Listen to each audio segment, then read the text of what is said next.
Okay, couple of housekeeping announcements, if I could. Couple of introductions I'd like to make.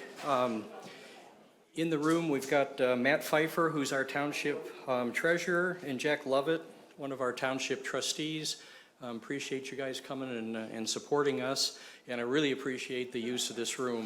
This is a perfect venue for this kind of thing, and I appreciate the hospitality that we get from the township to use this room, so thank you. Got a couple of folks from our local law enforcement I'd like to introduce. Lieutenant Brian Burwell from the Oakland County Sheriff's Department, and also our new police chief in the village, Mark Admonson. So they're here, and Mark will be speaking to us here as part of the agenda. We've also got Steve Hansen from PLM Lake Management Corporation. They are the company that does the weed control in the lake through the SAD. Steve is also on our agenda this evening, and we'll talk about the weed control program and be available to answer any questions that anybody has. And then also speaking will be Rob Kavanaugh, and Rob coordinates and really runs the Dragon on the Lake races for the Dragon on the Lake weekend, and he's going to talk to us a little bit about Dragon on the Lake and briefly touch on the lighted boat parade also. And I thought Bill Hughes was going to be here. I don't see him, but he may be in. So, okay, I'm George Standelidis, president of LOLA, finishing up my second year as president. It's been quite the ride, but I'm gonna kick the thing off here this evening. Talk a little bit about our accomplishments from 2024, as well as our priorities for 2025. We'll have a treasurer's report with Pam Dipple, who's our LOLA treasurer. Michael Keller and Jim Berry will address us on our water quality. So one of the things LOLA takes is water quality not readings, but samples throughout the season, and submits those back through the channels in the state. We'll talk a little bit about as I said, the lighted boat parade and the Dragon race boats. Chief Admonson will talk to us a little bit about the village and what the new chief is doing to, I guess, enhance the village's presence on the lake. So we've supported that from a LOLA perspective over the last 2 years, and our new police chief comes to us from the Las Vegas area, which seems a little weird from a lake standpoint, but nonetheless, I welcome Chief Admonson. And then, as I said, Steve Hansen will talk to us from PLM. We will go through our election of officers, and then we'll open it up to questions and answers. So that will really be anything LOLA associated, law enforcement. Both Lieutenant Burwell and Chief Admonson can address any law enforcement questions anybody has. Steve can address anything from a weed control. I know a lot of times there are questions about that. Just anything that's on anybody's mind. If we can't answer it here, we'll take a note and try and get back to you. And then we'll have some closing remarks with our current president-elect, who will be taken over from me at the conclusion of this meeting. And that's Dan Nelson, so you'll get a chance to get Dan's perspective on the coming year. So with that, what is LOLA? So LOLA's Lake Association, and it's made up, you would think LOLA's only riparian owners, but it really isn't. If you look at our membership, it's predominantly riparian owners, but we have folks within the area, so it could be Rochester, Oxford, Lake Orion, the broader village or township. But we've also got folks even from out of state that have seen our website, like what they see, and join. So it's really it's not a lot of those, maybe one or two, but it's interesting the makeup of our association. There are 11 of us there on the board. We're all volunteers and do our best to look out after the lake. Membership is voluntary, as you all know. It's a $20 annual membership due, and it supports our existing efforts, but it also helps to demonstrate the support. One of the things that we do is we represent the lake community in not only the local government, but with law enforcement.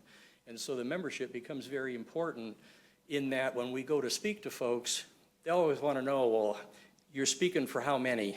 And I got to tell you, it's a little bit disappointing sometimes because we've got over 800 homes on the lake, and you'll see in my presentation here, right now we're at 136, I think, members. Last year was a good year. At 168 is the way we finished the year. We do our best to try and reach out, but it's very, very difficult. LOLA's purpose is basically communication. We have no authority. A lot of times we'll get comments back through our contact form on the website, and folks will say, hey, there's a dock over here, it's dilapidated, it's going to fall in the lake and become a problem. We have no authority to go do something about that. And typically my response will be, if you're in the township, you get a hold of the building department here from a code enforcement, or if you're in the village, get a hold of the village. They're the ones that have that authority, or law enforcement.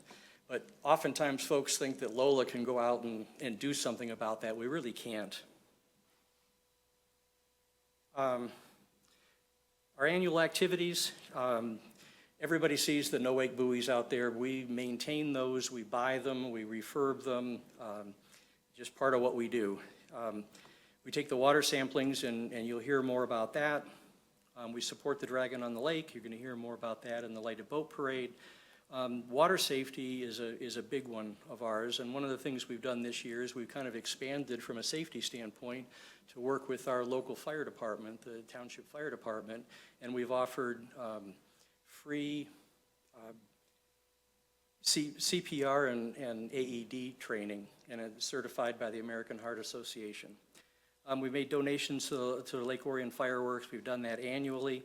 And then we're the voice of the lake residents on matters that impact the lake from a water quality, water safety standpoint.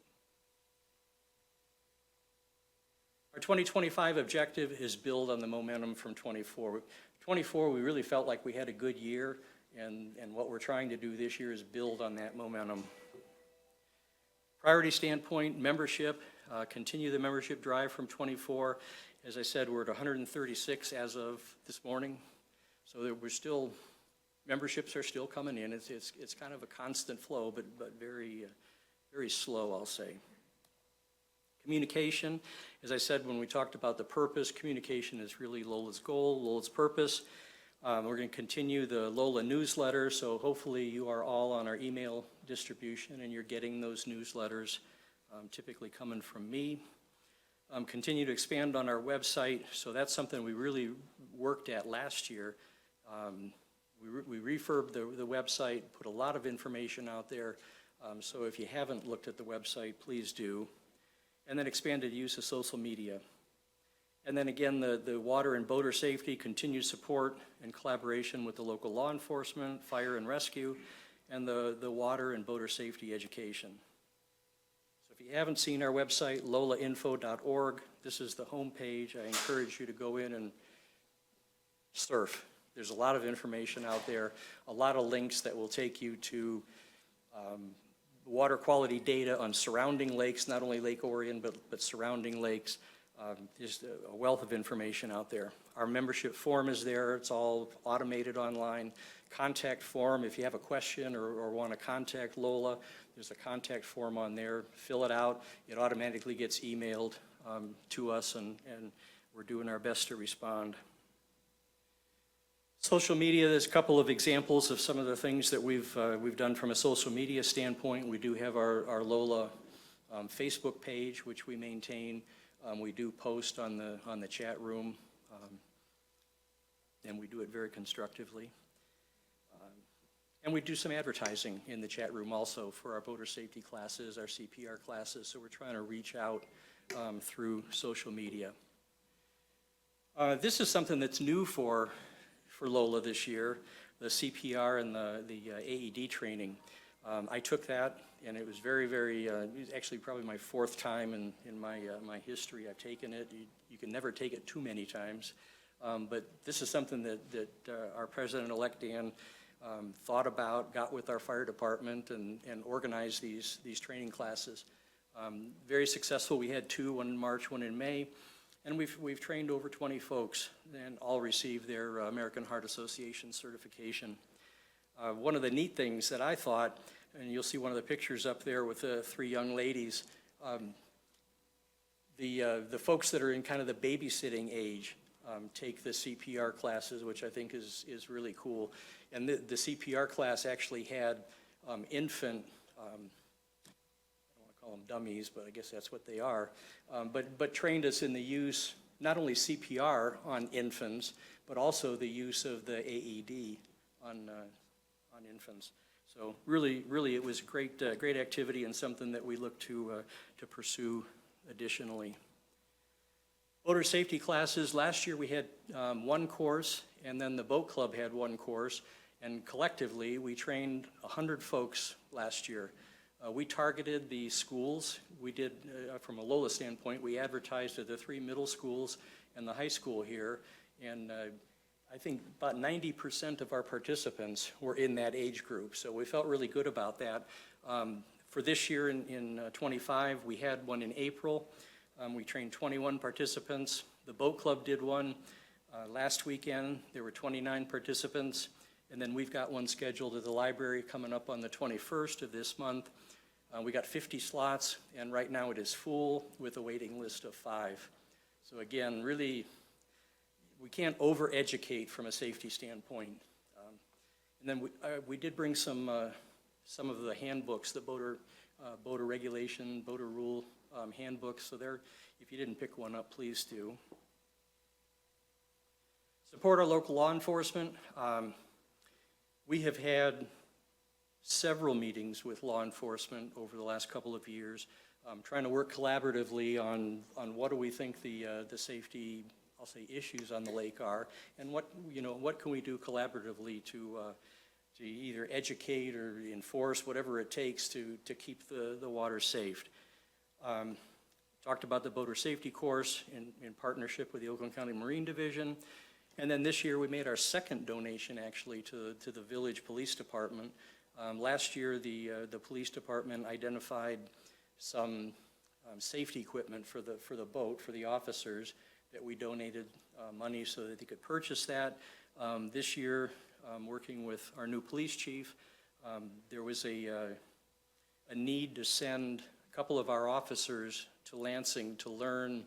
It's basically a very comprehensive course on the whole marine, I'm going to say marine safety, marine enforcement, marine laws.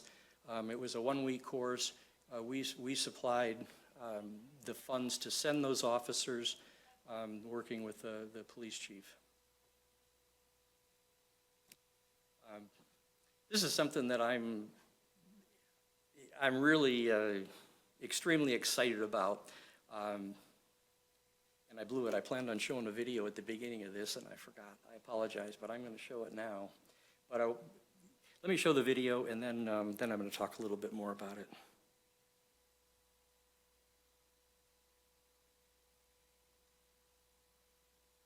I apologize. This wasn't my intention to do this.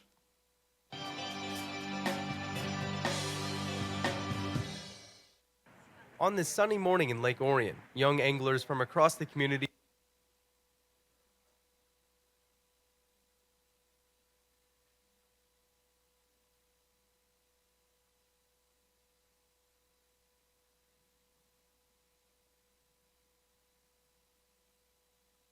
All right, this is embarrassing, because I played this video before the meeting started.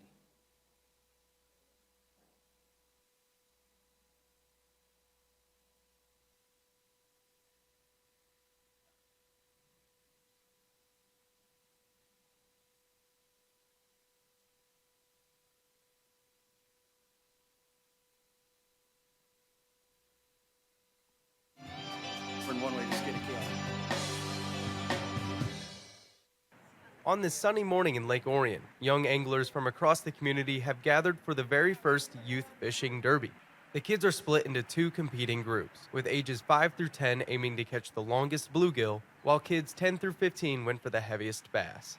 I'm here on the shores of Lake Orion, where the fishing has just begun. It's a beautiful day full of fun, competition, and impressive catches. Hosted by Lake Orion Lake Association, or LOLA, this inaugural derby gave these kids the chance to show off their fishing skills or to even catch their first fish. We hope that it'll create some excitement for fishing. They'll be back again next year. Hopefully they'll get their parents to take them out, whether it be in the boat or here on Greens Park Landing. But we want them just to have fun and to get into fishing and hopefully get away from iPads and iPhones and, get some fresh air. Beyond the fishing, the event brought neighbors together and showcased what the kids could learn. A sense of community, rules, be protective of our environment, family. Those are, what we're trying to get across to the kids. That's why we focused on the youngins. We're seeing so much fun here today I've seen grandfathers and grandsons. I've seen moms and sons and dads and daughters, and this is what it was meant for. And for parents, it was a chance to see their kids unplug and enjoy the art of a cast and catch. Anytime I can get my kids out of the house and have them doing something other than playing Roblox is a good thing. So it's fun to do that. It's fun for him to get a chance to get out on the lake and to try some new things here. I think it's wonderful. I think it's a really great event. After all the fishing concluded and the fish were measured and weighed, everyone was provided lunch, and all kids received a medal. First, second, and third place were all given another medal, as well as a new fishing pole. We used it in the deep water, under the tunnel all the way over there. But first I started with 1, and then we got 3, and then we got 2, and then we got 1, and then we got 10 blue gals. The Lake Orion Youth Fishing Derby brought families together and sparked new skills, a strong start to what may become a beloved annual tradition. If you're interested in learning more about LOLA or becoming a member, visit lolainfo.org.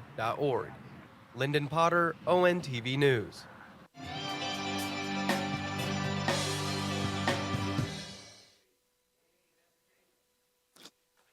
So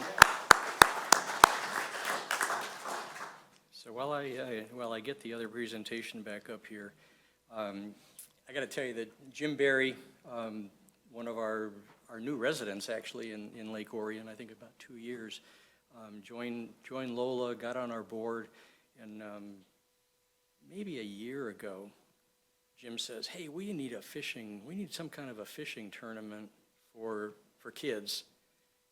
And we talked more about it, and I just can't tell you how cool I think that is. When I get frustrated, I play that video, and it kind of rejuvenates me a little bit. So anyway, thanks, Jim. Jim worked tirelessly on the fishing derby, and we really appreciate it. And you saw that one little guy, so when we hung the medal on him, we called all the kids up and hung the medal on him. I said to him, "How many fish you get?" He says, "I caught 100. And he was serious. True fisherman. Yeah, exactly. But anyway, is that kind of thing that we, LOLA, are trying to do, get some more community involvement, reach out to the kids. So that was, to me, that was a bright spot of the year. So anyway, again, thanks, Jim. No wake buoys, talked a little bit about that. Again, we purchased them, we put them out there. We did replace 8 this year. We had some that were getting a little waterlogged and sinking a little low. So we got 8 new ones out there.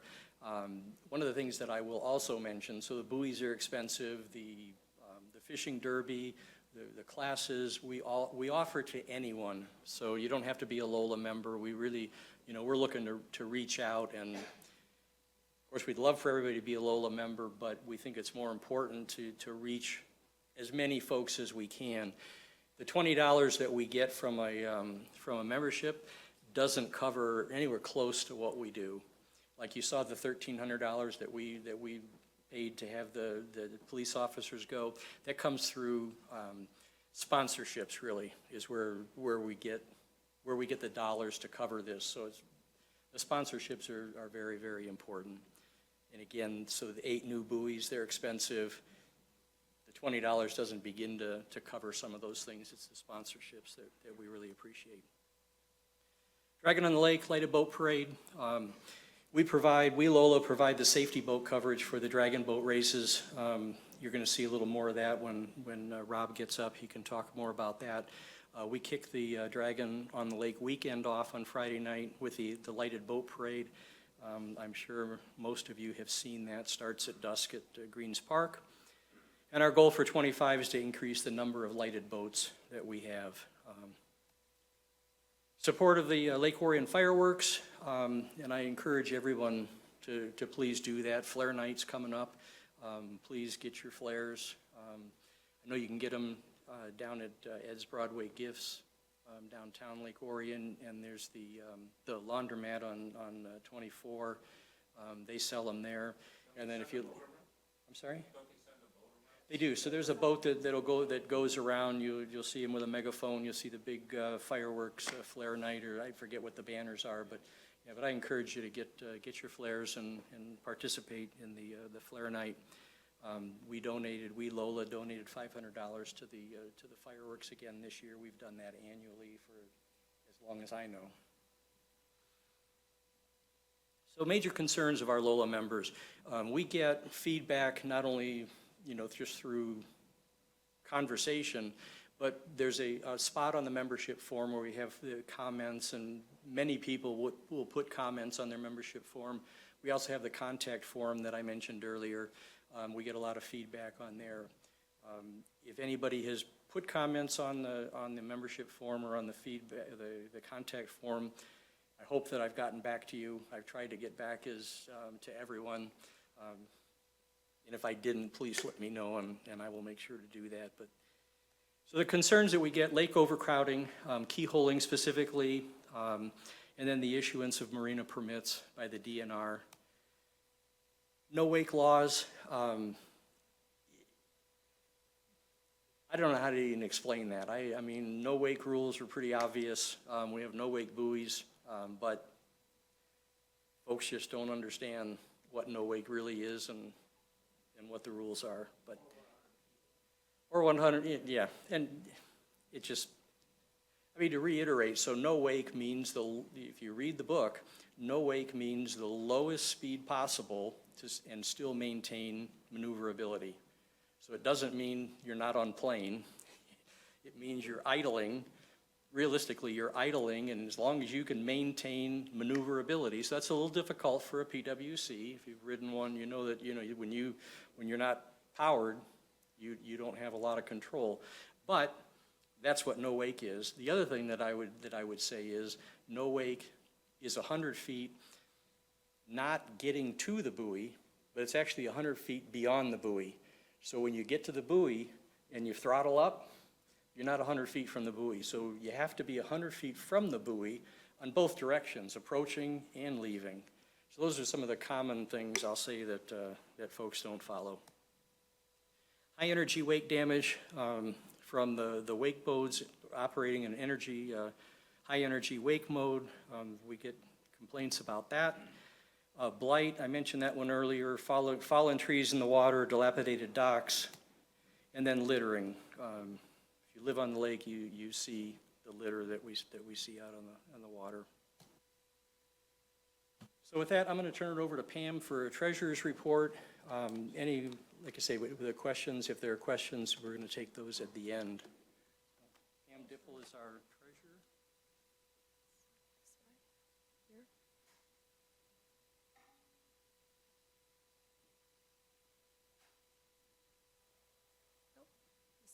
Okay, so good evening, everybody.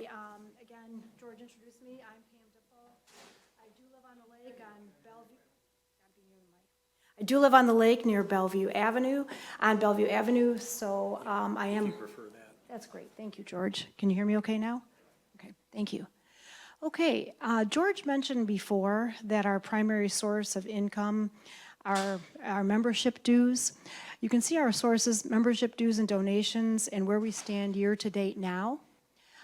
We did have a positive balance at the beginning of the year, but we do spend about $8,000 a year just in our normal expenses, the donations that we provide to the police officers and for the fireworks.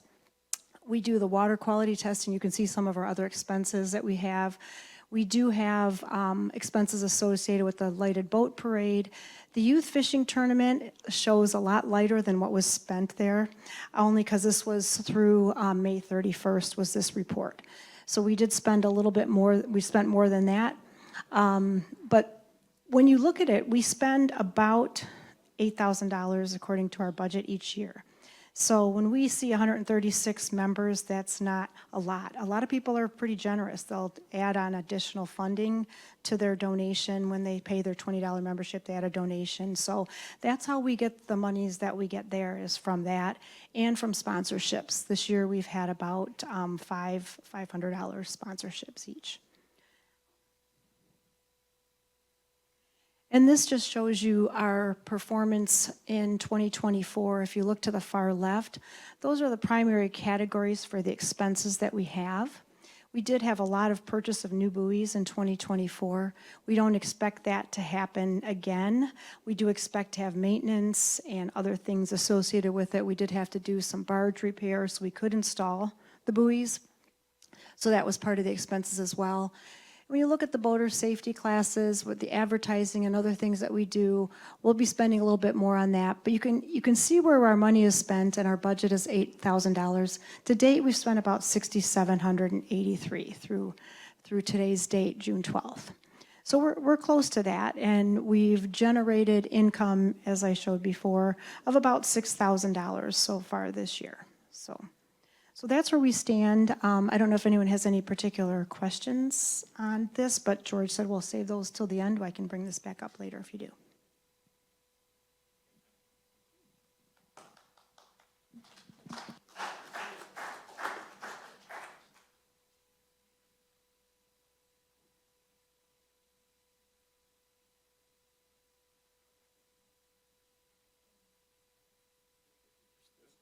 Page down button. Cool.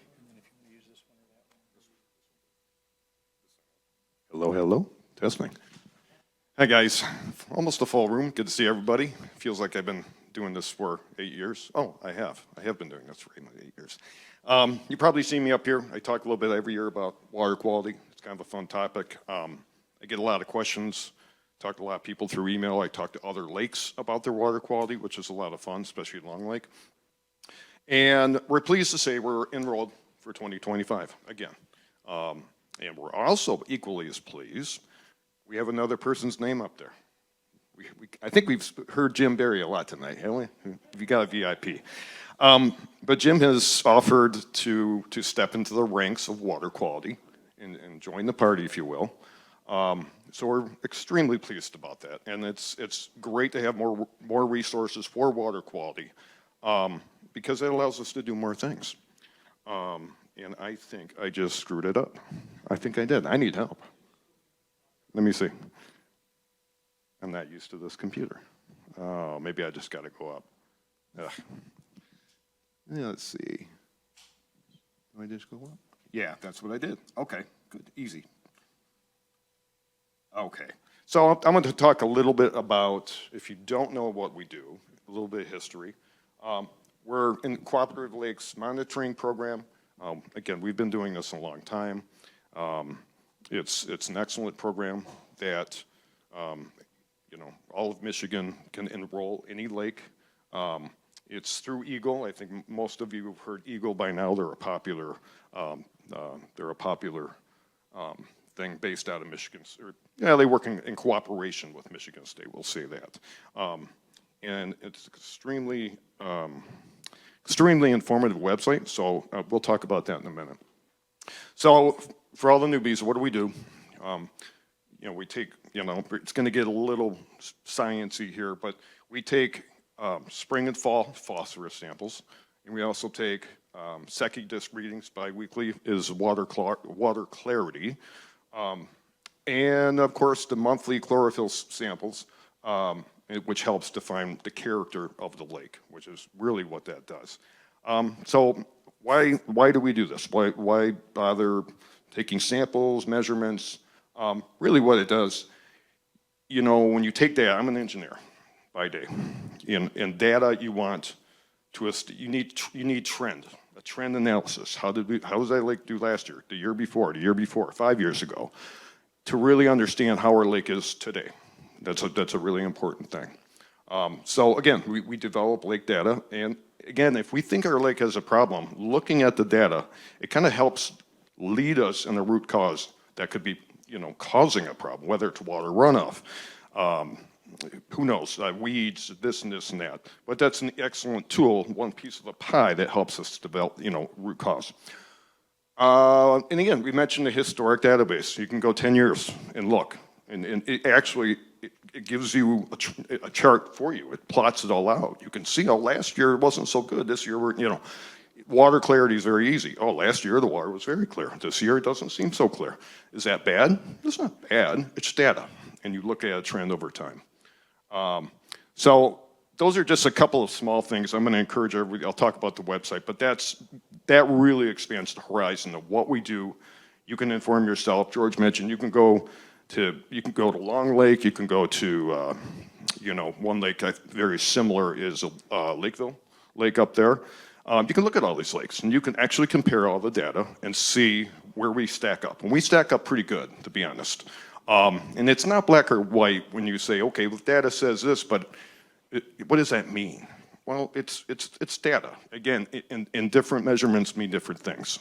So I encourage everybody to do that if you're kind of nerdy like me. And again, we'll talk about that, but again, membership costs, and Pam had it on her spreadsheet. It varies from year to year, but it is, some years it's been $200. Again, average is $175 to do this. We have to pay for it because we have to pay for the processing fees and the equipment we bought long ago, but sometimes like a buoy, you got to replace it. It gets old, it gets this. I will fully admit, and I think I fully admitted a couple years ago, we saw the coffee can. I think I brought it in before. Anyway, I went to lower the coffee can in, and let's just say it never came back up.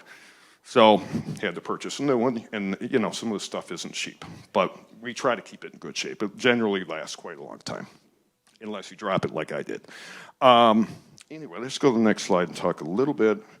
Here's the website itself. It's michigancorps.net. It's really cool. Again, we talk about Eagle.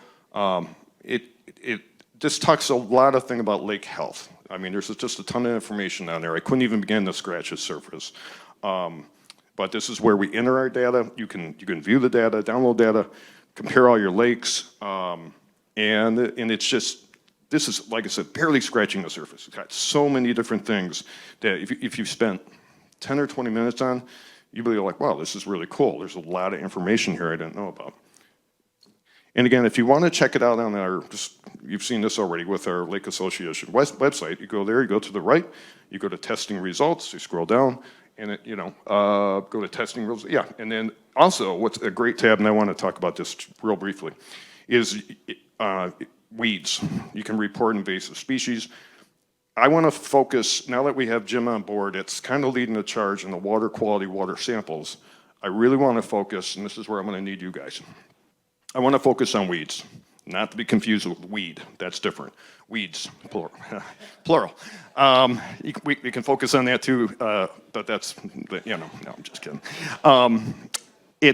I've gotten some emails about weeds. I've gotten emails about algae. I've got emails about a lot of different things. So the lake has so much shoreline, it's hard for one person, even two people with Jim and I, to monitor everywhere. We know we have invasive species of weeds. We have starry stonewort. We've got, that's, just one to mention 3 or 4. The key is we can't get rid of them. We have to control them. But what we don't want is new ones popping up. Because generally when you get an invasive weed, it's too late. It's gotten out of control, and you're like, now we've got to really get aggressive and work backwards and hope for the best. So I encourage everybody, I need all you watchdogs out there. If you see strange weeds, you're like, because I know where I live in Dollar Bay, I know my weeds. I know that sounds really dorky. I know all my weeds. I'm like, yep, that's normal, that's normal, that's normal, anything. If you guys see strange weeds or any growth that isn't right, take pictures of it. Go to our website. I think I have my personal email on there. Send me pictures. Send me everything you got. I can identify the weeds. I can. And if I can't, I'll go to Michigan State Representative for Eagle, and he helped me too and say, hey, this is invasive. We have a problem. And then we can work to find out, okay, We can send a message to the members. We found this weed. It's Mr. Bad Weed. We don't want it. How many people are seeing these weeds? And then we can get a collaborative effort to try to get rid of, or address that, get rid of it. But I need your help because the lake is so big. I've taken samples already in different parts where I saw some kind of weird growth. They were native weeds. So it's just, and that's the common misconception of weeds is we don't live on a swimming pool. You're going to have weeds. And sometimes you have more weeds than other years. We just don't want the bad weeds. So all your watchdogs, let me know. Email me, go on the website, leave a message, whether it goes to me or someone else. We'll give it more attention now. Now that we have Mr. Barry, and it allows me to focus on that. So, and that's all, it's two circles. You have invasive species, and then you have water data. They kind of work together and they go hand in hand. You have invasive species, your water quality may decline. So, we want to address both and be proactive and not reactive about that. So, with that said, I think I'm done. I'm done. Except unless you want to joke. No, thank you all. I appreciate it. If you want to talk after, or you go home and you're like, I forgot to ask you, just shoot me an email or go on. I can be reached anytime. So thank you. And thank you all for coming. It's good to see you.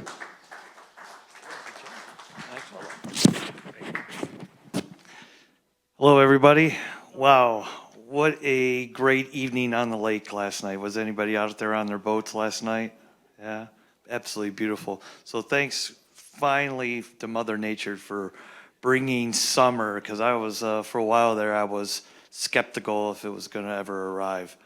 But good evening, everyone. My name is Rob Kavanaugh. I'm with the Orion Art Center and Dragon on the Lake event. Thank you, Lola, for letting me come up again and talk about Lake Orion's largest community and festival.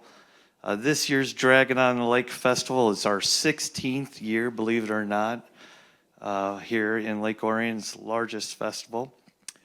And so I want to tell everybody, get the word out, what some of the cool things that are going to be happening at this year's event.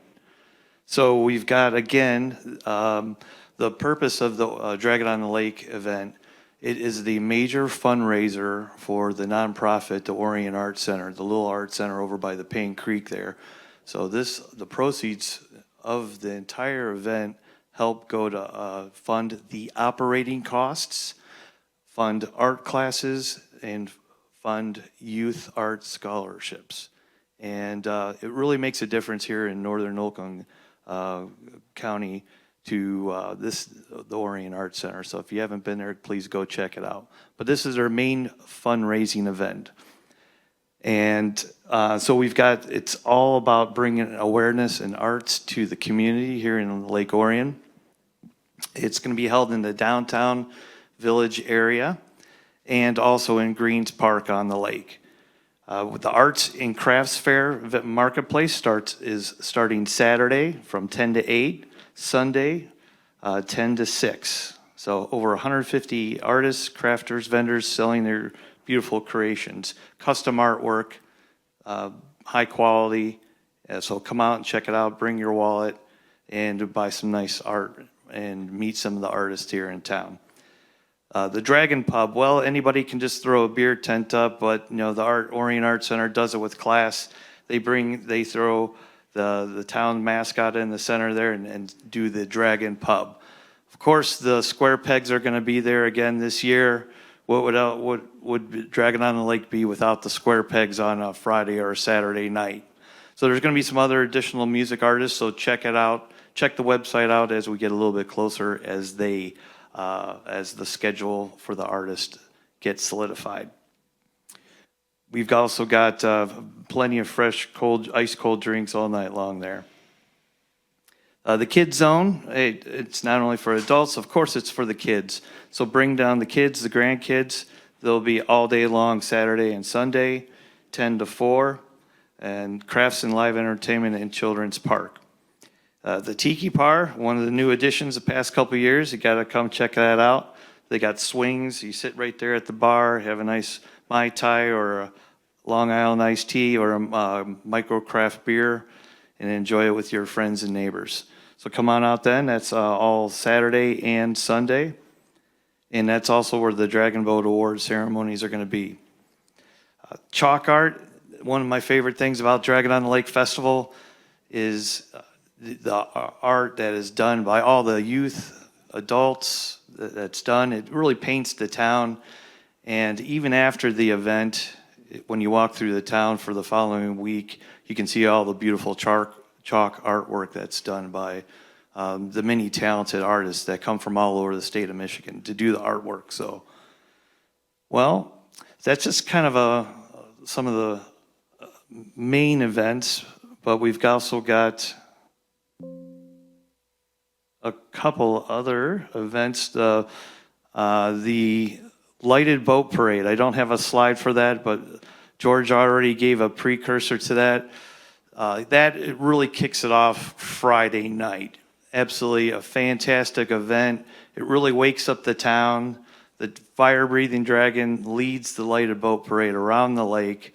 The meeting place will be 8:30 at Greens Park.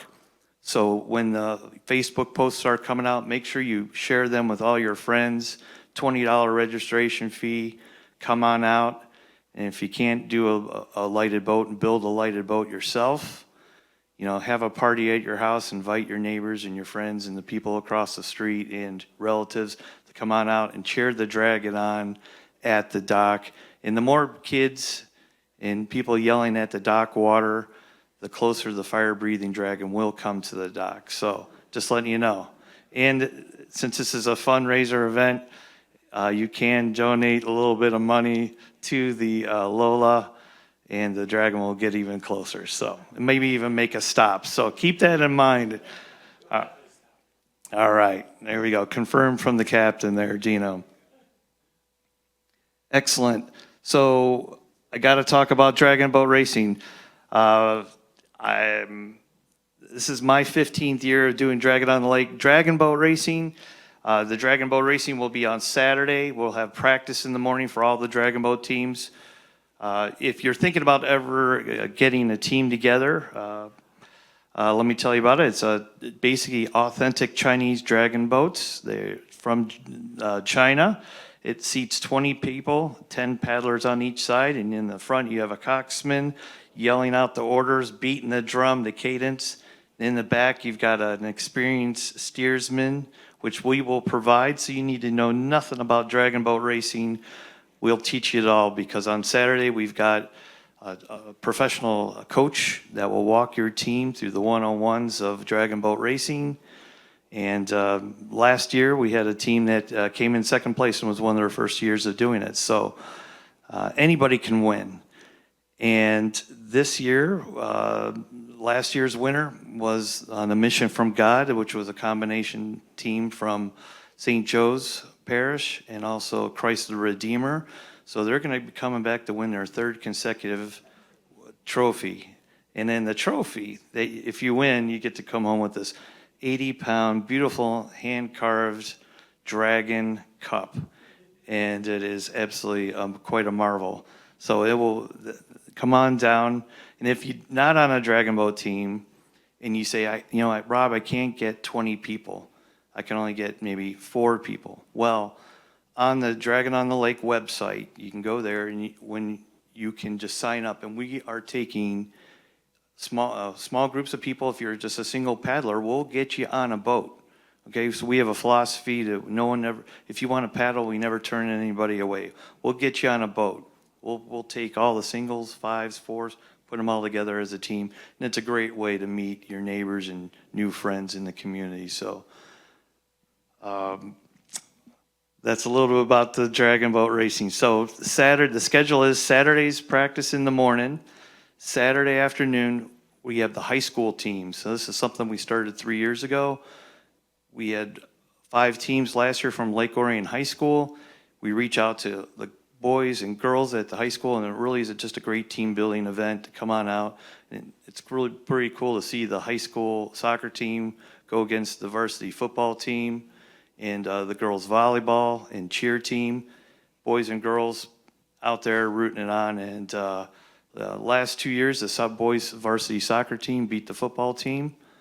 And second place actually was one of the all-girls, I believe it's the cheer and volleyball team a combination of them actually got second place in the high school division. So we were looking to grow that more. So, and on Sunday, Sunday's the big day at 9:30. We're going to have the opening ceremonies. And we have last year we had 14 teams. We expect to grow that this year coming out of COVID. Some more years, and with advertising, we expect our target is this year 17 teams, Dragon Boat teams. And the racing starts at 9:30, paddles in the water, and we should finish up at 2 o'clock. And it's an exciting day of racing. We'll have 3 lanes, and the teams drag race about 300 meters from Park Island to Greens Park. And it's an exciting day. All teams race 3 times, and the winner of the fastest time in the third heat gets to take home the Dragon Cup. So it's going to be a great day, great spectator sport. You should be able to see it from the new restaurant on the water, or Pelton's Point, or from Greens Park. You got to be there because it's just a great hub of activity. A lot of magic happens for Lake Orion when you put 500 people in a park. Something magical happens, and you got to see it for yourself. So come on down and be a spectator. All right, thank you, everybody. I appreciate it.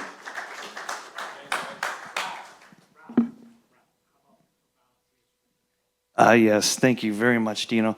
Volunteers, of course, it can't be done without volunteers. So Lake Orion Lake Association and General Federation's Women's Club, Lake Orion Rotary, and fantastic, but also just people that just want to help and be a part of a great event. So please go to dragononthelake.com.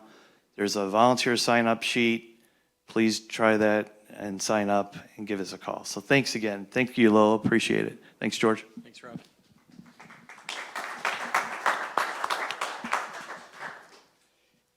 So I'm a primary example of a dragon boat rower, right? Last year, first year, my wife and I volunteered. We did not win, not even close. We did get wet, but we didn't roll the boat. So hopefully we'll be back this year. So I have the pleasure of introducing Mark Admonson.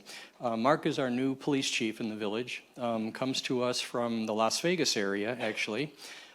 He's been in Lake Orion about a year now as our police chief. I feel very fortunate to have Mark leading our police force.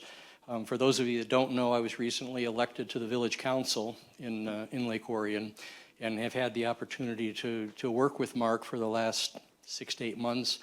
Mark really brings a whole new vision to the police force in Lake Orion.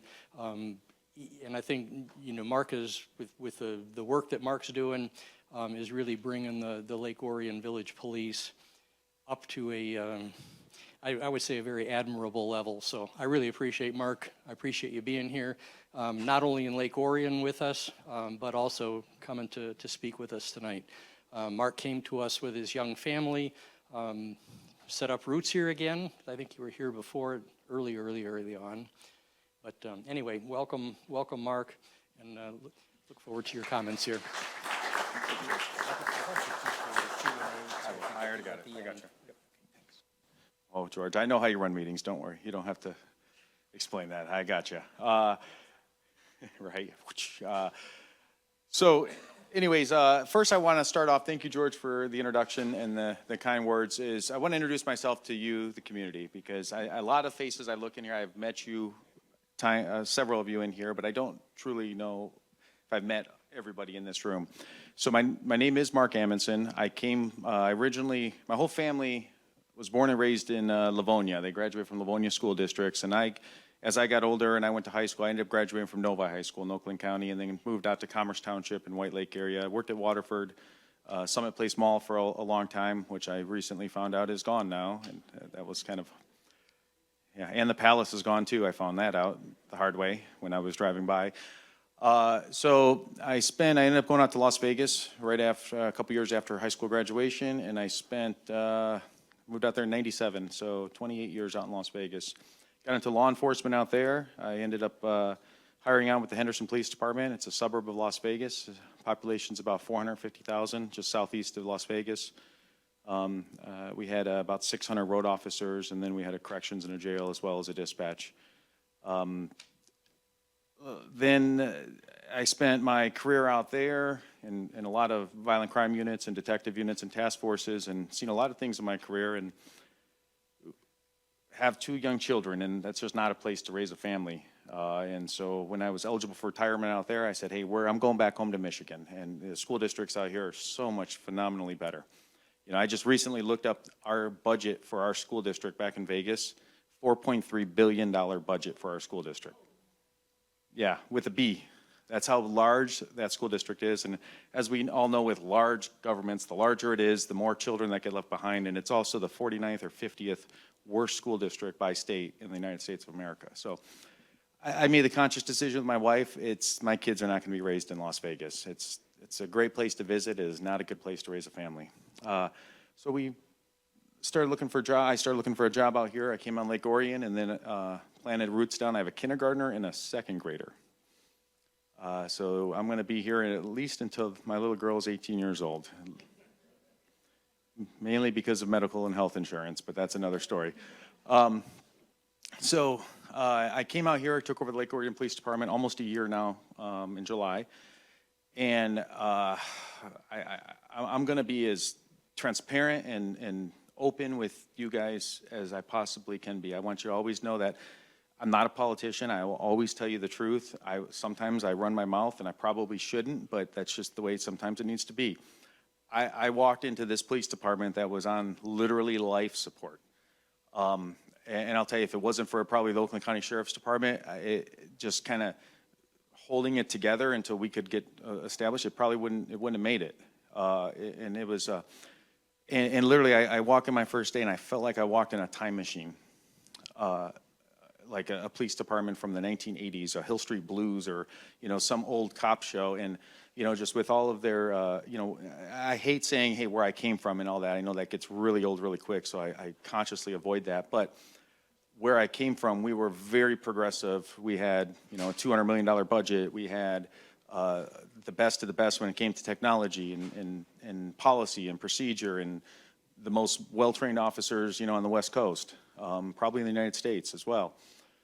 So I came here and it was just like, oh my gosh, what did I get myself into? And that was my first reaction. But I'm still here. I plan to be here longer. You know, but I made it, one of the hardest parts of going in was recognizing that this police department needed help. And I had to sit back for a while and kind of see what the deficiencies were. Before, you know, we can't just go in and start making changes, and we kind of got to observe and learn Michigan too. You know, I mean, law enforcement is law enforcement, but there are different nuances in different states, you know, so that was a little bit of a process.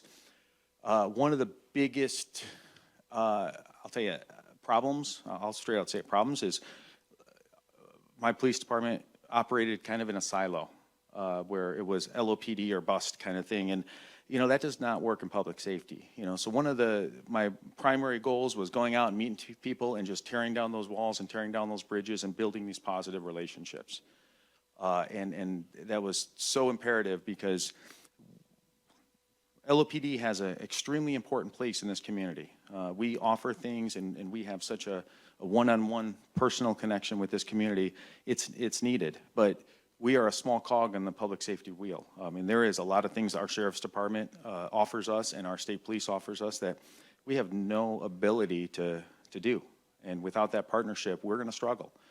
So the first thing I did was just build those partnerships back and solid. And my opinion, I think they're better than they've been in a very, very, very long time with our village, which is a good thing. And I also focused on hiring the right officers. You know, we have a history of probably not hiring the right officers. Ones that weren't staying, were going to other jobs, that weren't committed or didn't have a place or a home in this village or a connection to the community. And so that was important when I went through the selection processes. We're going to continue, as we go forward, continue investing in modern technology and investing in our police department. Slowly. I mean, it's like a large ship, and I want to say the Titanic, but I don't think that one ended well. So if there's another boat that someone knows of where we're slowly turning the ship, and we're getting towards the right direction, but it is a process. It is not an easy process. There's lots of things we're navigating, obviously, with funding, technology, and police work. It has not gotten cheaper, at all. It's gotten more and more expensive year in and year out. But we have to explore current technology.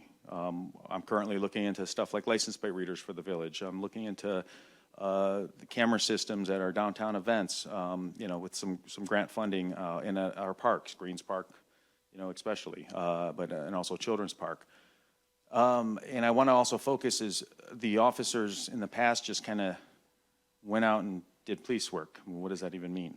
Nobody could really give me an answer. So we're really digging deeper in data-driven approaches. So we're looking at, hey, where is the data showing us? Where are our problems? Where do we need most resources?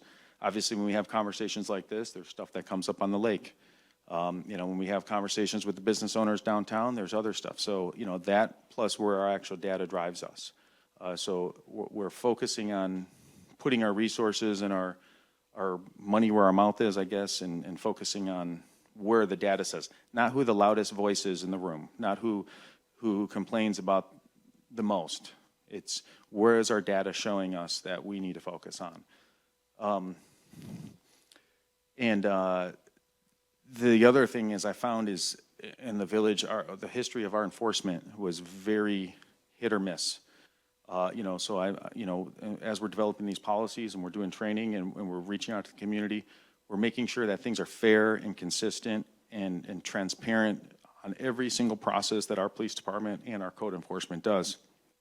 Some of the things we're going to be looking into doing is publishing our policy and procedures as we develop them online so the public can use them. So, our code enforcement policy and procedure. So that way the community can look at and see exactly how we handle certain situations. Obviously, not all policies and procedures can be public, but the ones that can be absolutely should be and will be. Okay, I got a highlight here. In part of the introduction, I'm going to take about 5 to 10 minutes and go through this, and then I'm going to, we're not going to handle any questions. Then I'm going to meet with Deputies Middleton, Hughes, and Lieutenant Burwell, and at the very end, I'll be up here on the panel. So if you have any specific questions for the village, I'll be able to answer them at that time. And I'll also stick around for a little bit too if you guys want to talk in private or have any questions in private. One of the things I recognized about the lake immediately is our officers were not properly trained in handling what needs to be done on the lake. It concerned me. It created liability for our department, for the village, and that was one of the things that had to stop, had to change. We needed a transformative change within our police department and especially our Marine Patrol.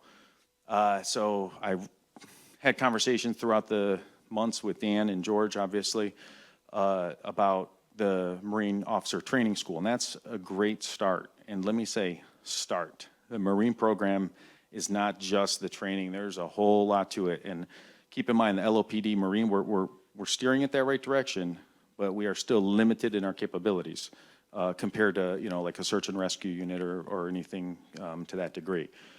But you're gracious enough, and I want to say thank you for the donation. We were able to send 2 people out to Holland, Michigan, Lake Macatawa, with the DNR, Michigan State Police, and the Ottawa County Sheriff's Department, and went through a week-long Marine school on the water out there. And I'm comfortable with that, but one of the policies and changes I'm making is our officers will not have our boat out unless we have a Marine certified and trained officer out on the boat. Before we would just have officers go on the boat and drive, and that can't happen in this department, and that can't happen in today's litigious world, I should say. Changes. The one thing I did look into changing is that we just got our budget approved, and on our budget, I'm happy to say, we're fully staffed from when the Sheriff's Department did cover us, and with our new budget, we're actually adding another officer that's above and beyond the previous staff. This officer is going to be focused on enhanced services downtown, but will also be used throughout the village and also on the lake to provide additional enhanced services and help us with other services throughout the village. So I'm very happy to get that rolling. I hope I have that staffed and rolled out in sometime in July. We just, for the first time in over 27 years, we sponsor 2 people for the Oakland County Community College Academy. They graduated about 10 days ago now. And so we have plans in place as they get through the field training program to fill that position. The Marine unit, I increased, and it was approved by council last Tuesday, a 40% increase in our Marine budget. That may sound like a lot. I actually had to do a quick calculator. It comes out to about 160 extra hours it comes out to a total of 160 hours of boat hours of one of our officers on the lake.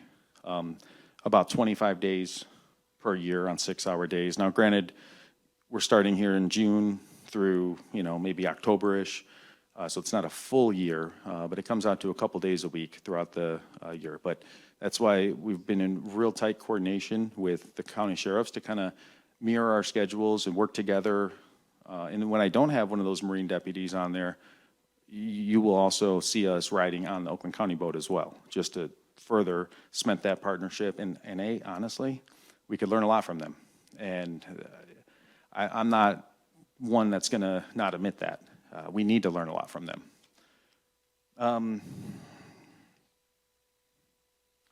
Okay, I got a couple more things and then I'm done, I promise. But I saw on your list here, so I'm going to just hit it where it hurts.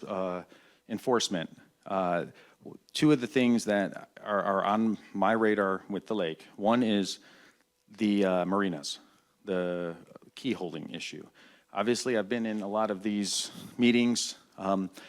So I want to make sure everybody is clear and they understand what our current regulations are. We have very limited power and authority, but the big one is marinas.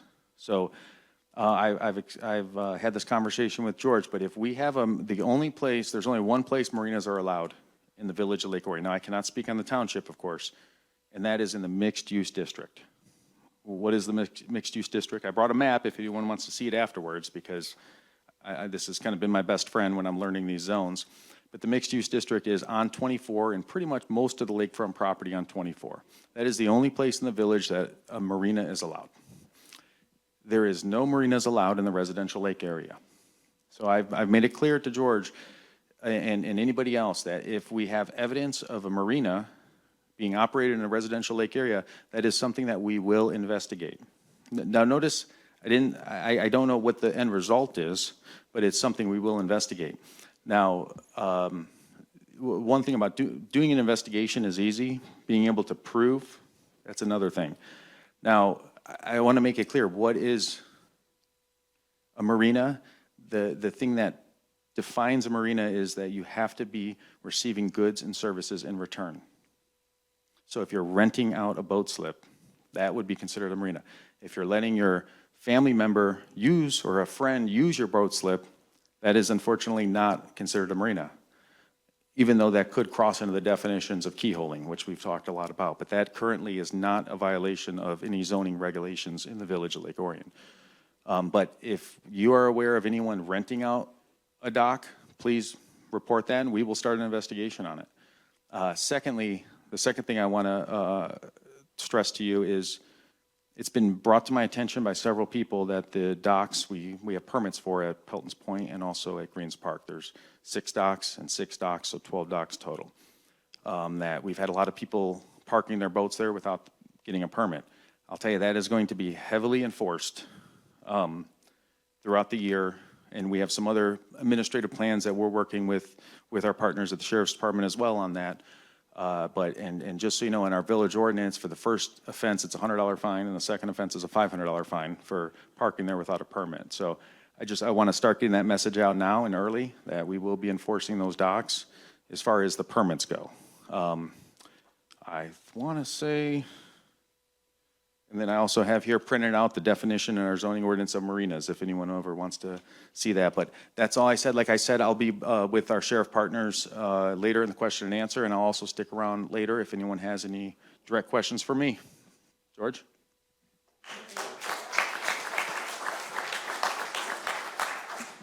Thank you, Mark.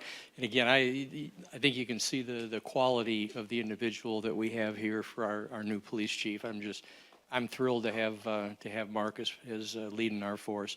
When he mentioned the village docks and the permit, so that is the I don't remember what we call it in the village, but you can get a sticker for your boat. There's a form to fill out at the village office. You get a sticker. I think it was $75, I think, for the year, and that sticker is what he's talking about as far as being a permit. That enables you as a resident to be able to use the docks there, the village docks. And I believe that I guess somebody can correct me if I'm wrong, but I don't believe you have to be a village resident. I think you can be a township resident or just anybody on the lake can get a permit. So it's not limited to village residents. So with that, I want to turn it over to Steve Hansen and talk about our weed control program. And again, we're going to do questions and answers at the tail end, so everybody will stick around and be able to answer any questions at the tail end. Thank you.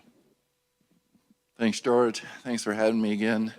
I say again because I was here last Thursday and I didn't see any of you. So I thought about joining the ladies in the trash can drum group over here, but like I told George, after I sat on the bench for a while and thought about my life, I decided to go home and go to bed. So, I think I did what Mike did.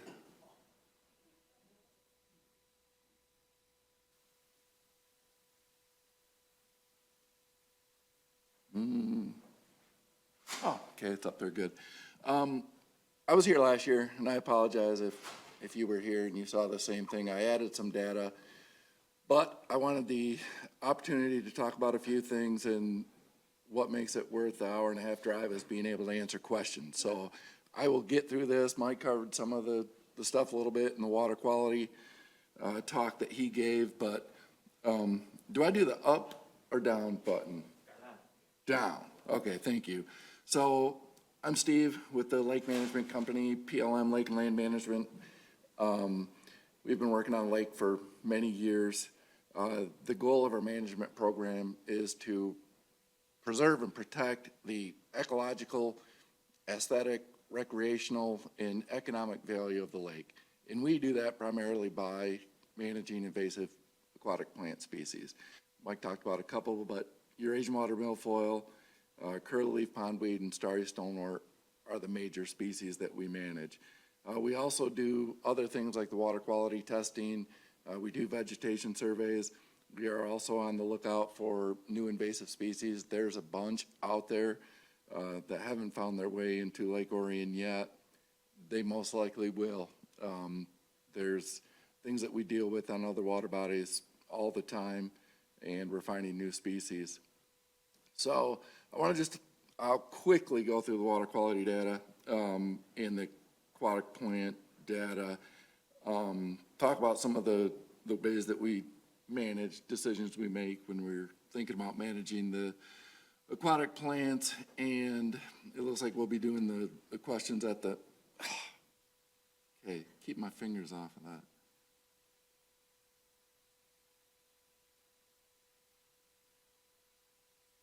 Where were we? Sorry. It's been a long day.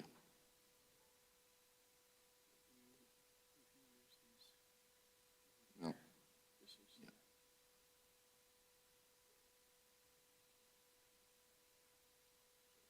Down, and don't put my hand on the, so water quality, you don't have a water quality issue. As far as nutrients and things are concerned, water quality is good in the lake. And this data is from 2015. I don't know how well you can see that. That is not the same slide that's showing here. Let's just skip to the aquatic plant data. So there's not a water quality problem. There's not a nutrient issue. Water clarity is pretty good. I think zebra mussels helped with that several years ago. But the baseline, the lowest phosphorus level that the lab reports back to us is 10 milligrams, micrograms per milligram, and they report it at 10. There's only been a couple occasions since 2015 that it's been above that. The vegetation data, one thing that we do, and every year, I'm glad that we have residents on the lake that are interested in the aquatic plants, because that really helps us out. You know, to most people, a weed's a weed. There's a big difference in them, like Mike said, between the invasive species and the native species. It's pretty hard to tell if you don't know what you're looking at. Especially if we're looking at trying to identify new species to get on the lake. So, Mike, if you ever have any questions about anything, I've been doing this a long time too, so, and we see just about everything. The aquatic plants, we do surveys, we compile the data. Went through this last year, added last year's data on because I was here this time of year last year. The green line on top is just the general weediness, the cumulative cover of aquatic plants throughout the lake. So from when we started, it's decreased considerably.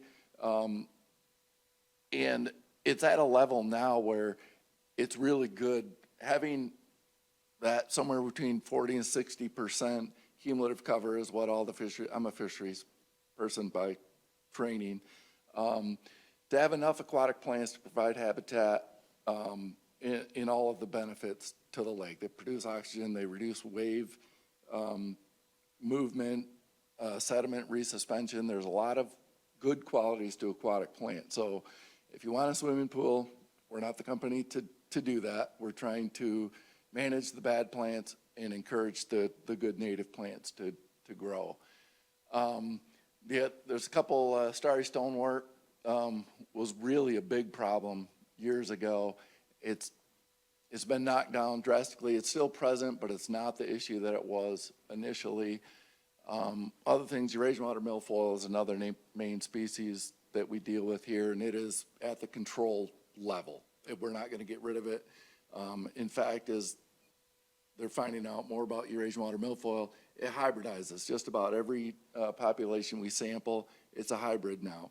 And it's the years, when I started this, almost 25 years ago, we could treat a lake with a systemic herbicide, and you could get 5 or 10 years control of Eurasian water milfoil at that time. Those days are gone. We're looking at year-long control with the best herbicide that's available. So, and a lot of that is because of the hybridization. It crosses with native strains, which are harder to kill. They grow back faster. So as far as Eurasian water milfoil is concerned, it's a management program. And then just the native species, the yellow line near the bottom is just documenting the native species, that our management is not reducing the native plant species. I almost did it again in the lake. That's not changing up there. So let me, this is a disaster, isn't it?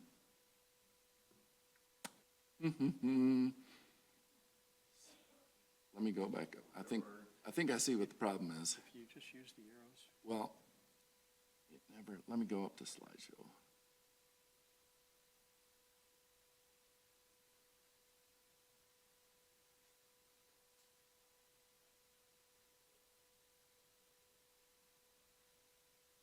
I can't help but touch the.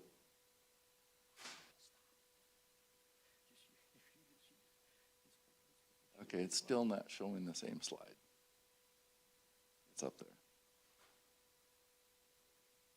I can wing it. Questions?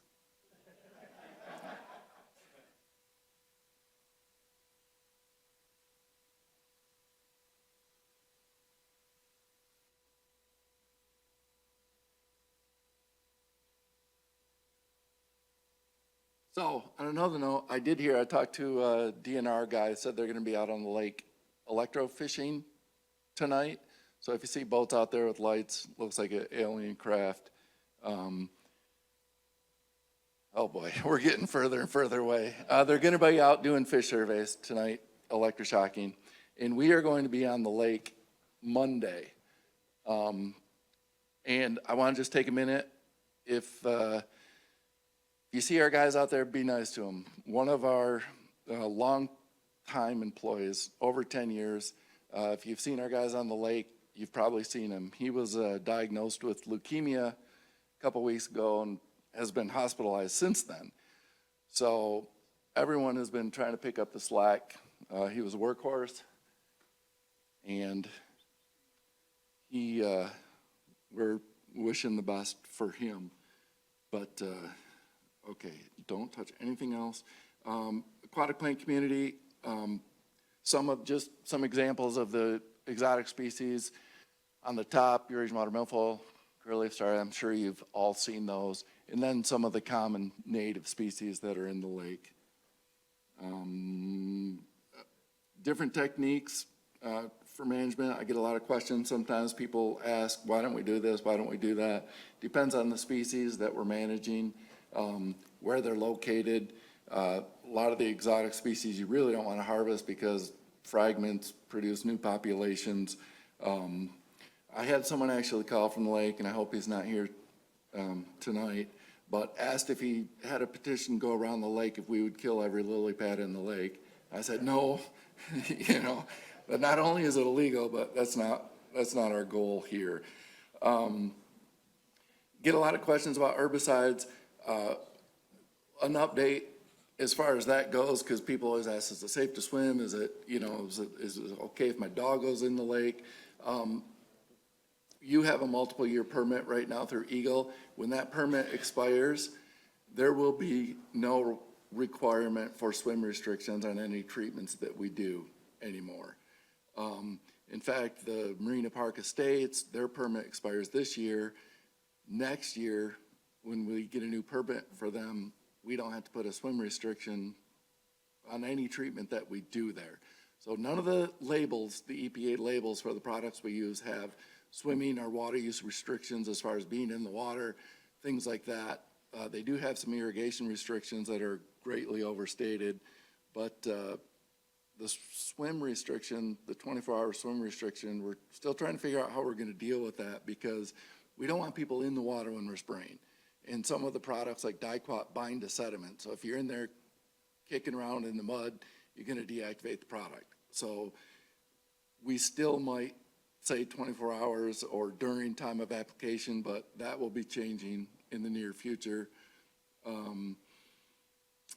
That's really, like I said, I came here to answer questions, so I'll stick around for a bit, and if you have questions, I'll be happy to answer them. So, sorry about like I said, it's been a long day.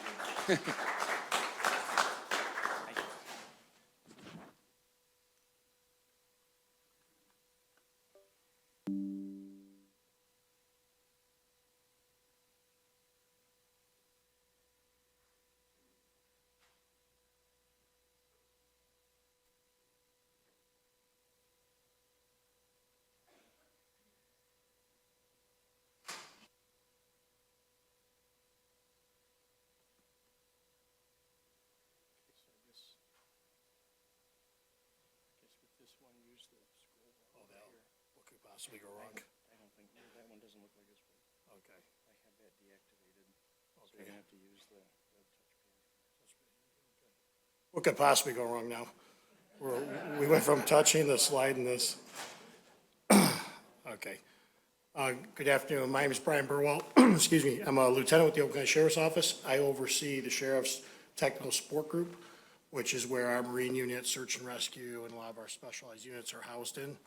So obviously, you guys probably know Bill Hughes really well. Bill works one of my deputies who work for me. Overall, just to let you know, one thing I can't stress enough what the chief says, although he hates when I call him chief. So Mark, you guys really have an outstanding police chief, and you got the right guy for this job. And it's been amazing. It's only been a year. I can't wait to see year two.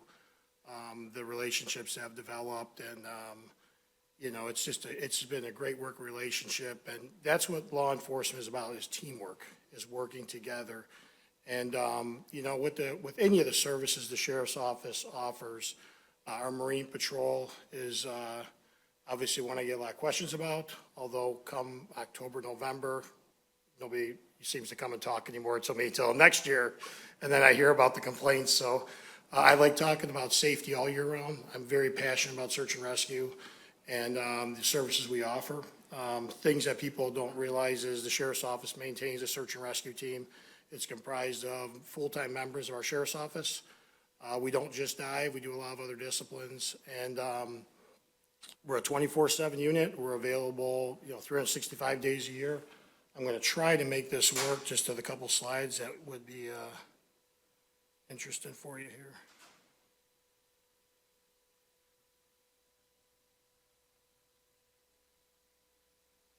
So a little bit about the search and rescue team and some of the stuff we do in the county, although I don't think this is going to cooperate with us here. Greg, you want to come on down and maybe slide by, I think it'll be a two-person operation now. All right.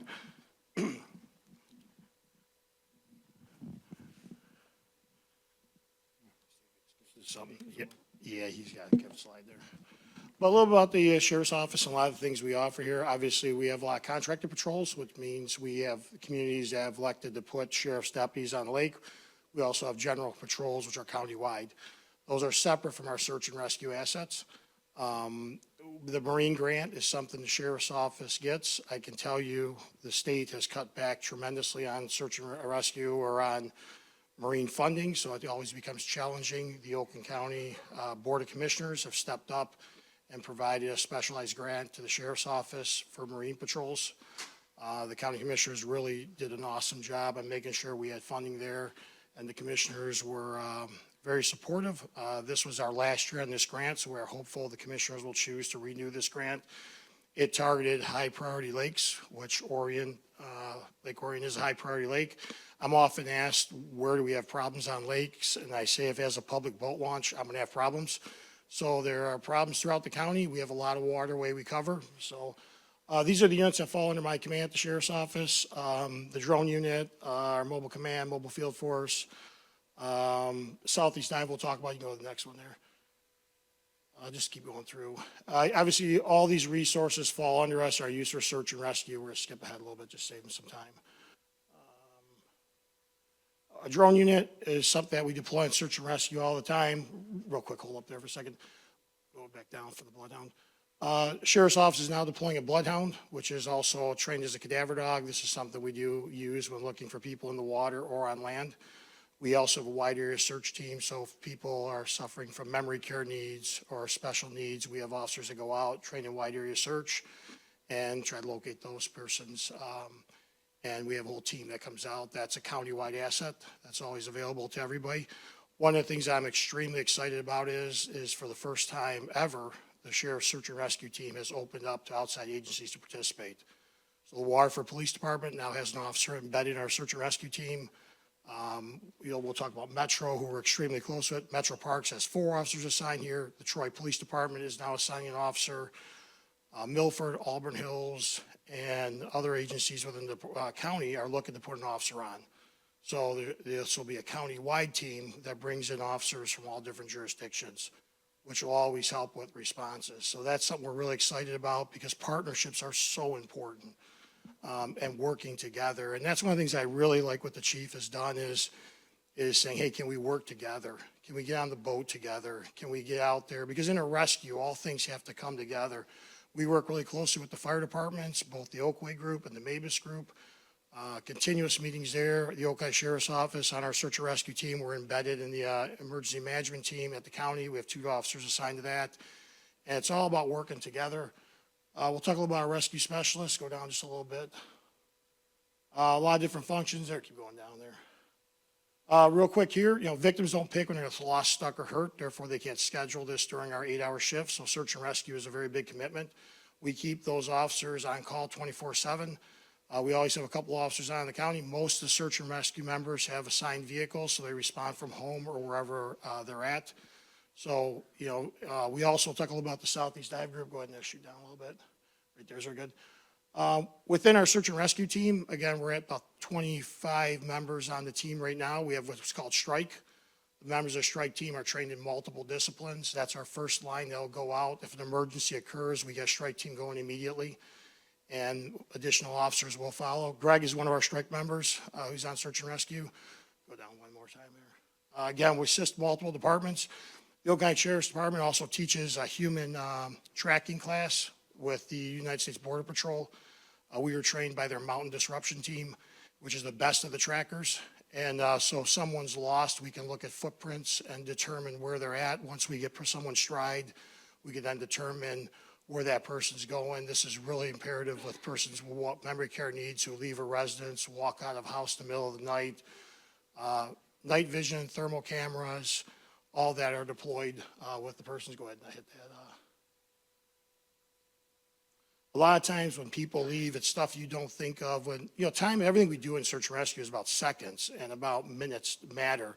So when people leave out of the house with memory care needs, we don't, especially in the middle of winter, things even in the summertime that you would miss where a rock is pulled from the ground will put us on that person's trail. Also with the bloodhound, the dog is built for tracking. That's specifically what that dog does. Go on down a little bit there. Hold up right now there. We work all over. Obviously, our search and rescue is trained for all kinds of environments.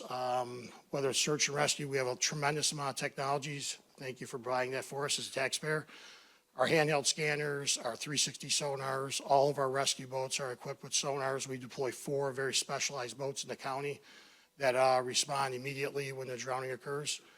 Going on down. We'll talk a little about Southeast Dive Strike Teams. I'm just trying to skip through in the interest of saving a little bit of time for you guys. Hold up right there. Play that one for them. It's not going to play. It's not going to play? Because it's a PDF. Okay. Let's go down into the map thing there a little bit more. Okay, hold up right there. Any type of animals on the ice, anything like that, the sheriff's office will always respond to. If anybody is on the ice, there's any type of animals, we will send search and rescue personnel to go out there and recover them. The last thing we want is residents going out there and trying to do that for themselves.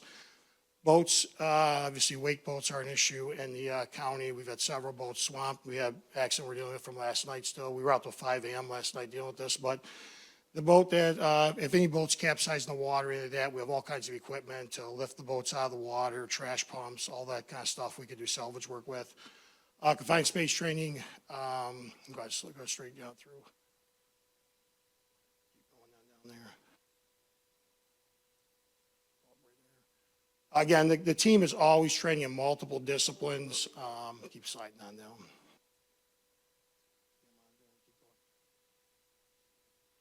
There's a lot of work that goes in by this team and the work they do, countless hours. We're really good at destroying stuff, so if you need anything taken apart, we're your guys, so we can help you out. If you need anything broken down, hold up right there.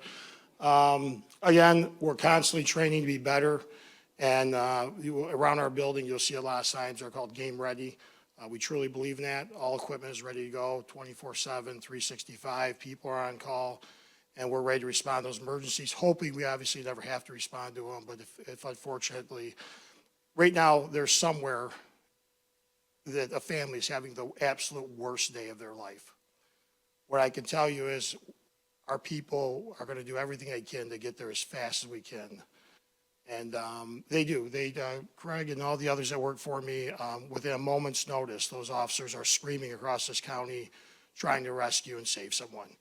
If there's even a chance someone is in the water or we have a possibility that there's a drowning, it is a full team activation. Members are responding from everywhere. We call them in from home. On-duty personnel go until we know otherwise. We're usually called instantly from the command sergeants, hey, this is going on, send them. We'll figure it out later, and hopefully for the best outcome. And that's one of the things the chief has done, which I think is just brilliant, embedding those resources that if we can get on scene and he has a boat in the water, we put our people on their boat and we're welcome on that boat, and we can work together for last seen points. And there's just so much good that comes out of with this teamwork and the stuff that we believe in and the chief believes in. Going down a little more. Again, we have a ton of specialized equipment. Keep going that down. We're over at Rock Financial Training. They were nice enough to give us the building.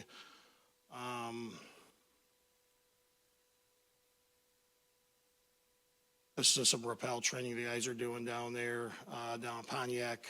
And slide that down. Just go down to the southeast map, Greg, just a little bit further. Specialized equipment for clandestine labs and hazardous materials. This is the city of Detroit. We'll talk about the Southeast Dive Group in a second, where our team does. I'll hold up on this one here. Probably a parent's worst nightmare. A child was outside playing. A few minutes later, the child is gone, was at the end of the driveway playing with the dog. Now the child's not there. Our search and rescue team was activated. Immediately, resources got there. Wide area search teams began searching, and we located the child a short while later. Was not dressed for the weather, things like that. So these are just things that, again, the sheriff's office officers, a free service, go on down through there. We work well with all departments. We're really close with these agencies. Metro is like a sister team to us. We're extremely close with them. A little bit here on our call-outs. Our numbers are a little bit higher. Right now, we're about 63 call-outs for our search and rescue team. We logged about 1,500 hours. I think actually we're already up to 75 call-outs. Consistently getting busier every year. Hold up right there for a second. So for May, we had about 14 call-outs. April was 11. March was a busy month for us with 16 activations. Let's slide on down. Again, 24/7, 365, the search and rescue team is ready to be deployed. I am all about response and getting there as quick as we can be. When I took over the Marine unit and the search and rescue teams, we went through a lot of growth and development and added a lot of resources to it. I've been with the sheriff's office 25 years, and I've been in this assignment now for, I think, 5 years now. And the Southeast Dive Group is just something just so you understand why if there's a drowning in Orion, you may see different departments coming there. We coordinate the largest mutual aid dive group in the country. The Southeast Michigan Dive Group has 32 agencies that belong to it. The Oakland County Sheriff's Office coordinates that group. The United States Border Patrol became our first FEMA team to join. Their rescue team is part of us. Shiawassee just became our 32nd member of the team. So if you have a drowning in Oakland County or if you have a drowning in Macomb County, this goes out to all 32 team leaders and assistant team leaders. So we had a call out the other day in Commerce Township. The Oakland County Sheriff's Office is responding. The strike teams are coming from Lapeer County and Wayne County are on the way up. So about 382 divers are in this group, with about 250 support personnel. Whether it's underwater explosives persons, cutting torches, exothermic torches, surface supplied air, air supply trailers, warming trailers, lighting towers, we have it in this group. Resources come from everywhere. So Walled Lake, we had a drowning, a very unfortunate drowning. There was really no last scene point. The last scene point was the lake.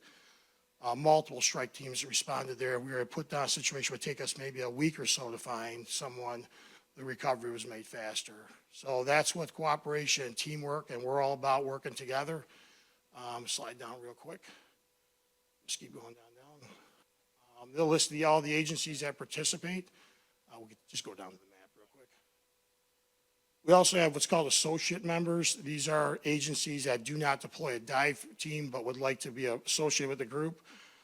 Dearborn Fire Tech Rescue became our one of our newest associate members.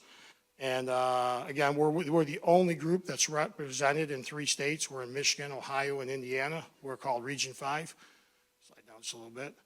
And just give you a little view of the map there. That's roughly, Shiawassee again just joined, but that's roughly the area of our coverage. We bear the responsibility of almost 7 million residents. So right now, Toledo Fire has recently joined. If there's drowning in Toledo, all 32 team leaders are notified Toledo's going on some coverage.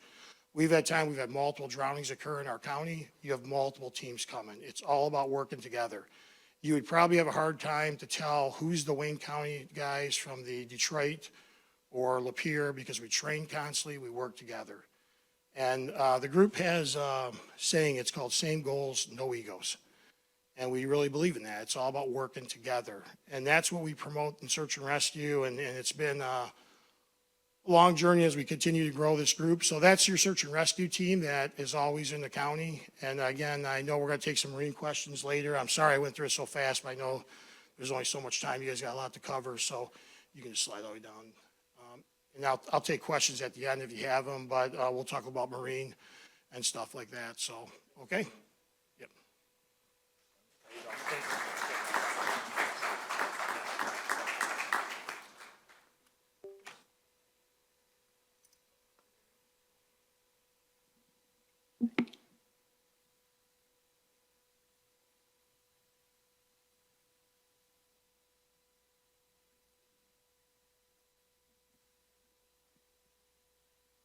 Okay, now's the time that we offer opportunity. So, what we're showing up here is the ballot for LOLA board members for next year. You can see up there that there's a 2025 slate. So that's basically those of us that are saying we wish to continue working on the LOLA board.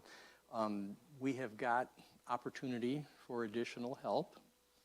It's a great way to get involved. So anyway, I would at this point, what I'm going to do is I'm going to look for is there anybody that would like to serve on the board?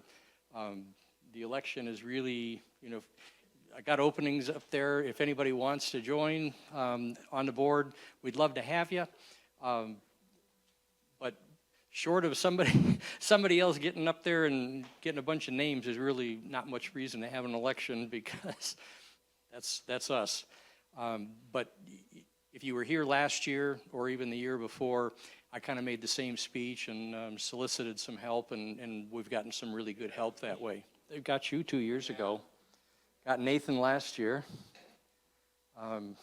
Linda last year. Anyway, anybody wants to raise their hand, we'd love to have you to help us out. And you can get a hold of me after this if you're afraid to raise your hand now. Okay, then I'm gonna bypass this. There's really not a whole lot of reason to issue ballots and whatnot. Those of us that are on the board that you see up there and you see here, we're willing to keep doing it. But in all honesty, this is a great opportunity to get involved, and we're really trying to do some different things, so we'd welcome new ideas. So with that, I'm going to turn it over to Dan. Next thing we're going to do, Dan, our new president, taking over from me, give you a little bit about his vision, and then we'll open it up to Q&A. So if you can be kind of brief, we'll get time for Q&A. Yeah, they shouldn't have put me at the end. Anyway, my name's Dan Nelson. I am the president-elect, now the president of LOLA. I am here. My wife, Kitty, is in the back. We have been on Lake Orion for the last 5 years. Actually, I was back on Lake Orion in the 80s. That was with the first wife. Second wife, we've been here for 5 years. So, sorry, I'm just letting them know who we are. Poor Jerry. One of the things that I wanted to do was not really talk about myself or too much about vision. I want to acknowledge the people that work at LOLA. I see 2 people that are here that have been on LOLA, started LOLA 50 years ago, two years shy. And that'd be Jerry and Richard. 50 years. And I was out with them on, they do the buoy program and they go through the work day and they work hard, very hard. And I think last year was your last year, Jerry, Richard? And we sort of stepped up to that, but 50 years, that's up and beyond. I want to introduce some of the board members. We have Mike, which you met. 8 years he's done the water quality for absolutely no compensation whatsoever, donating his time.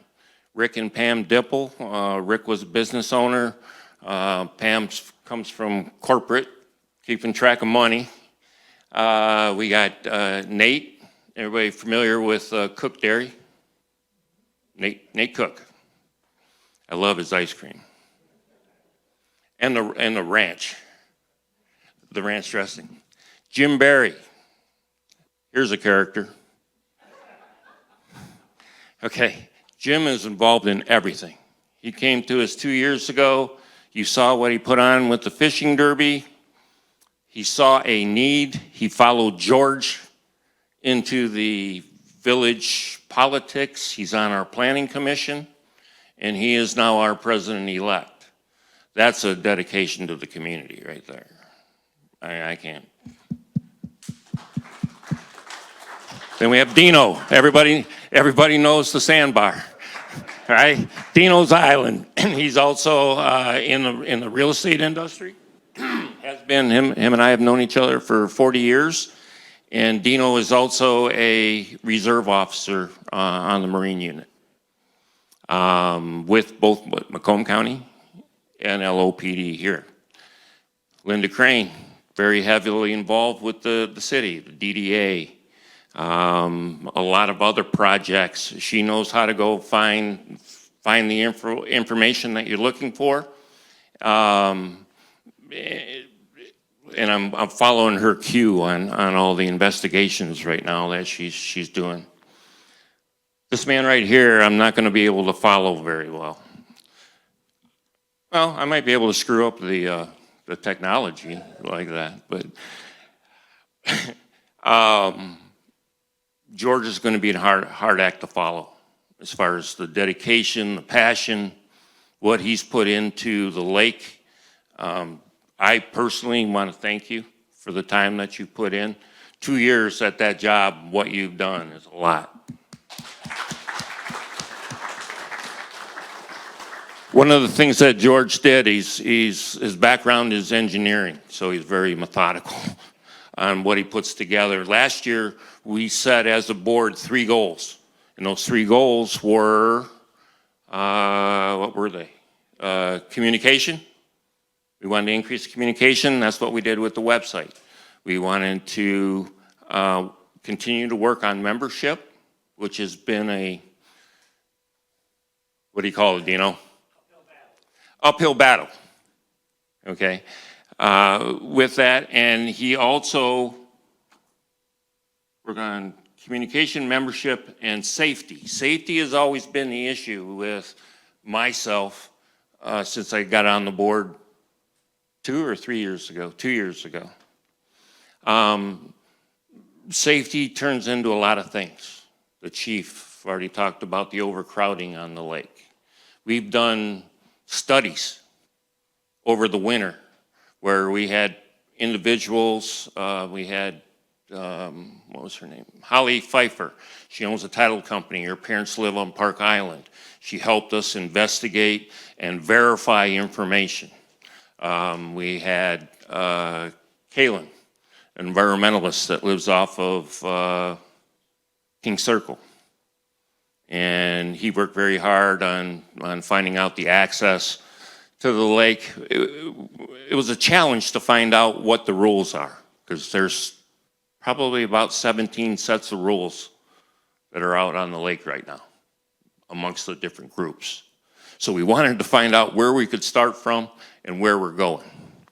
So in light of the communication, we sort of picked up on our social media. Does anybody see us on social media?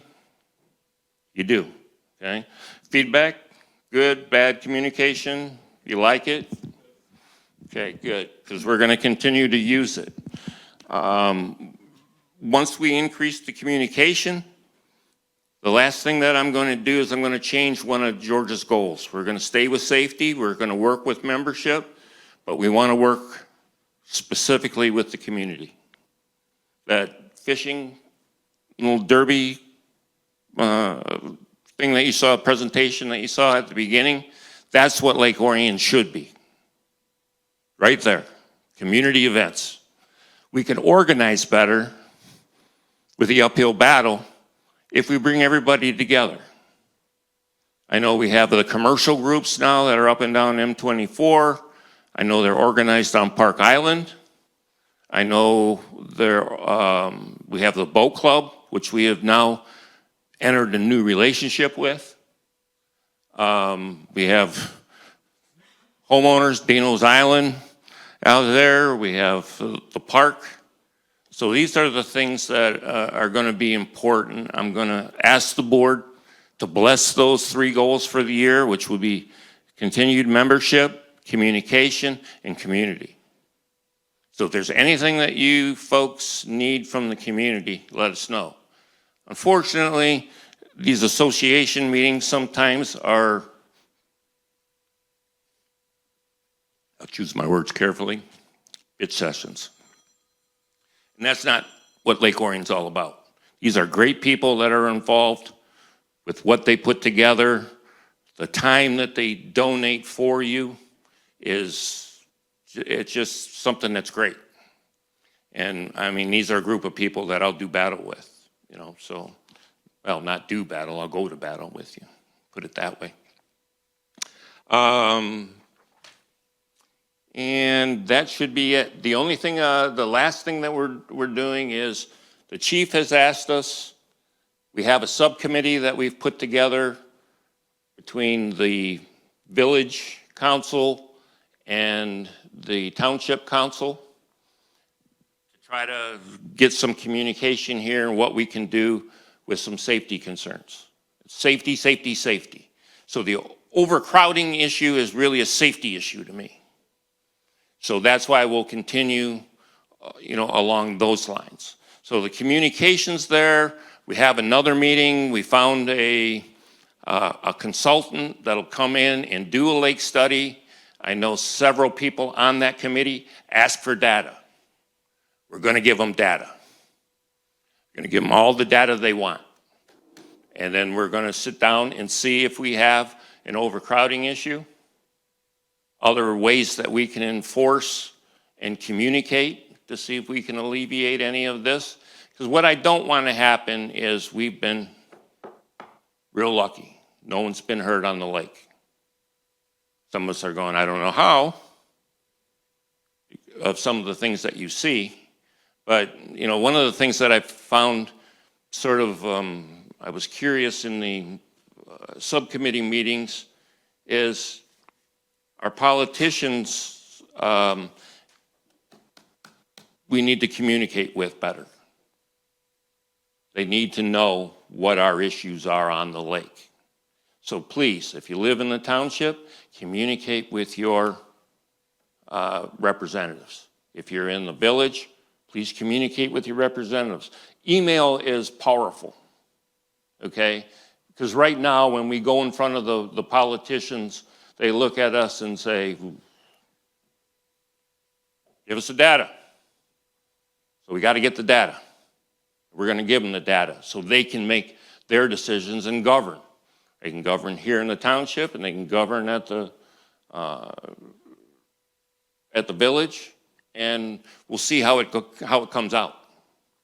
So again, just to recap, our goals this year will be to continue with communication, continue with membership, and then we're going to continue a lot with the CPR courses, communications with our law enforcement partners, and community events such as the fishing tournament. So if anybody's got any ideas, please send them to us.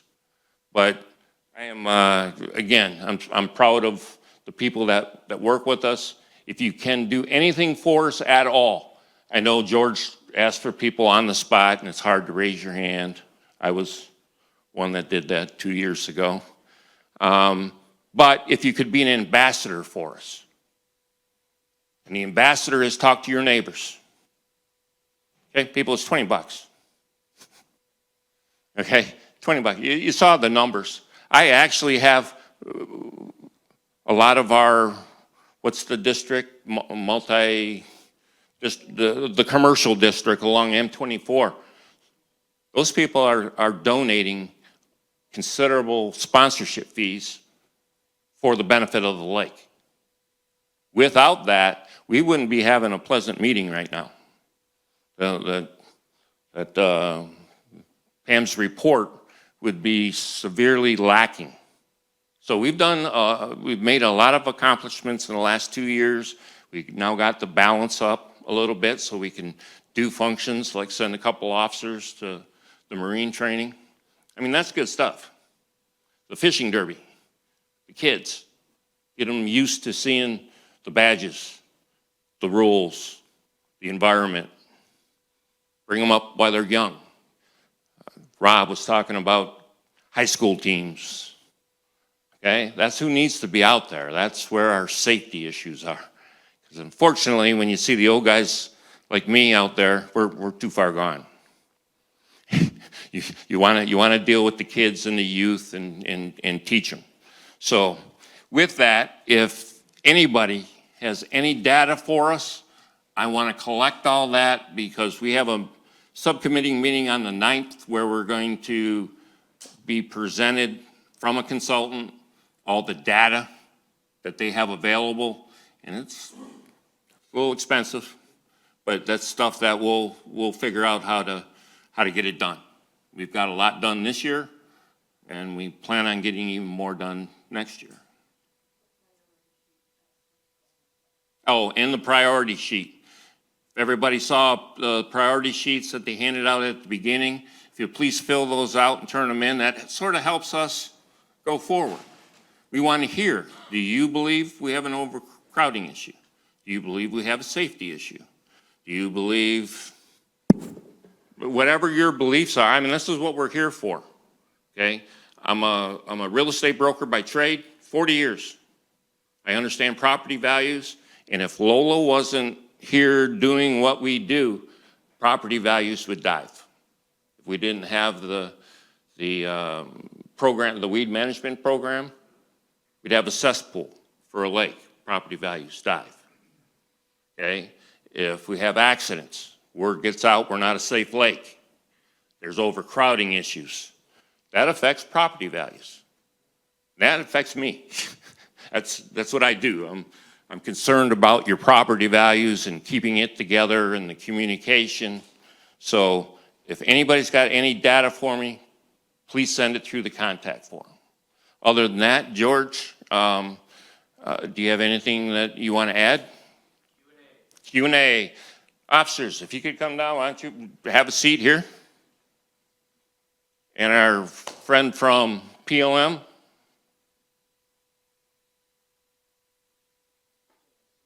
Yeah, have a seat. Be comfortable. Does anybody have a question for any one of the deputies?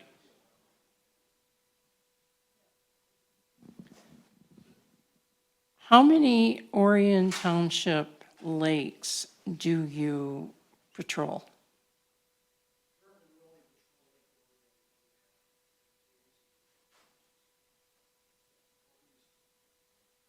Oh, in Orion Township. In Orion. Orion Township is my question, yeah.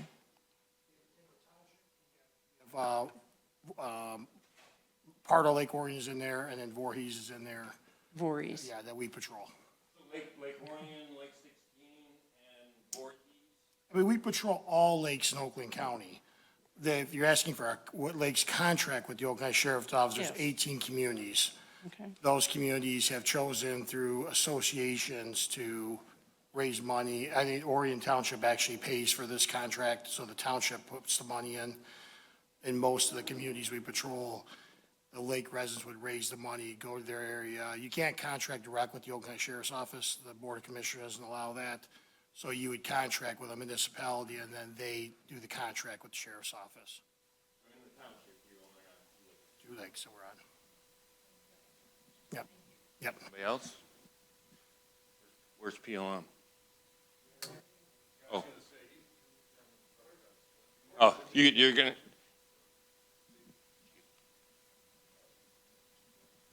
Thanks. Hello, thanks for coming. I'm Ray Putz. I live on North Shore. I'm just wondering, is it ever possible for us to look at different pattern of patrolling on the lake? In particular, we notice a lot of times 10 at night, we'll see the boats go tearing across the lake, you know, opposite of flow. Yeah, going, and even one night every couple weeks would probably get enough people to know, hey, I'm going to get a ticket if I'm tearing it up. Not even to get into drinking and stuff like that. So that way our contracts are structured is we would prefer them to be random, that the sheriffs, and I'm talking about contracted patrols, not our countywide units that are patrolling lakes. Like tonight, there's multiple units on there all over the county patrolling of the 452 lakes we have. But when the municipality contracts with us, we always encourage that we would like the freedom to make random patrols. And one of the things I brought back is with leaving a boat on the lake. Sometimes when we have a boat on the lake on our smaller contracts, it always doesn't work as well because people drive over, see the boat parked at where we store it, and know the deputies aren't on the lake. So we've implemented more of a jump unit show up, patrol for a few hours, in addition to if we do leave a boat on the lake. Our larger contracts, which Orion is one of our larger contracts we have, which is around 200 hours is what they contract, plus BOC patrols. Sometimes, though, municipalities say to us, no, look, we want the deputy there between 2 o'clock and 4 o'clock.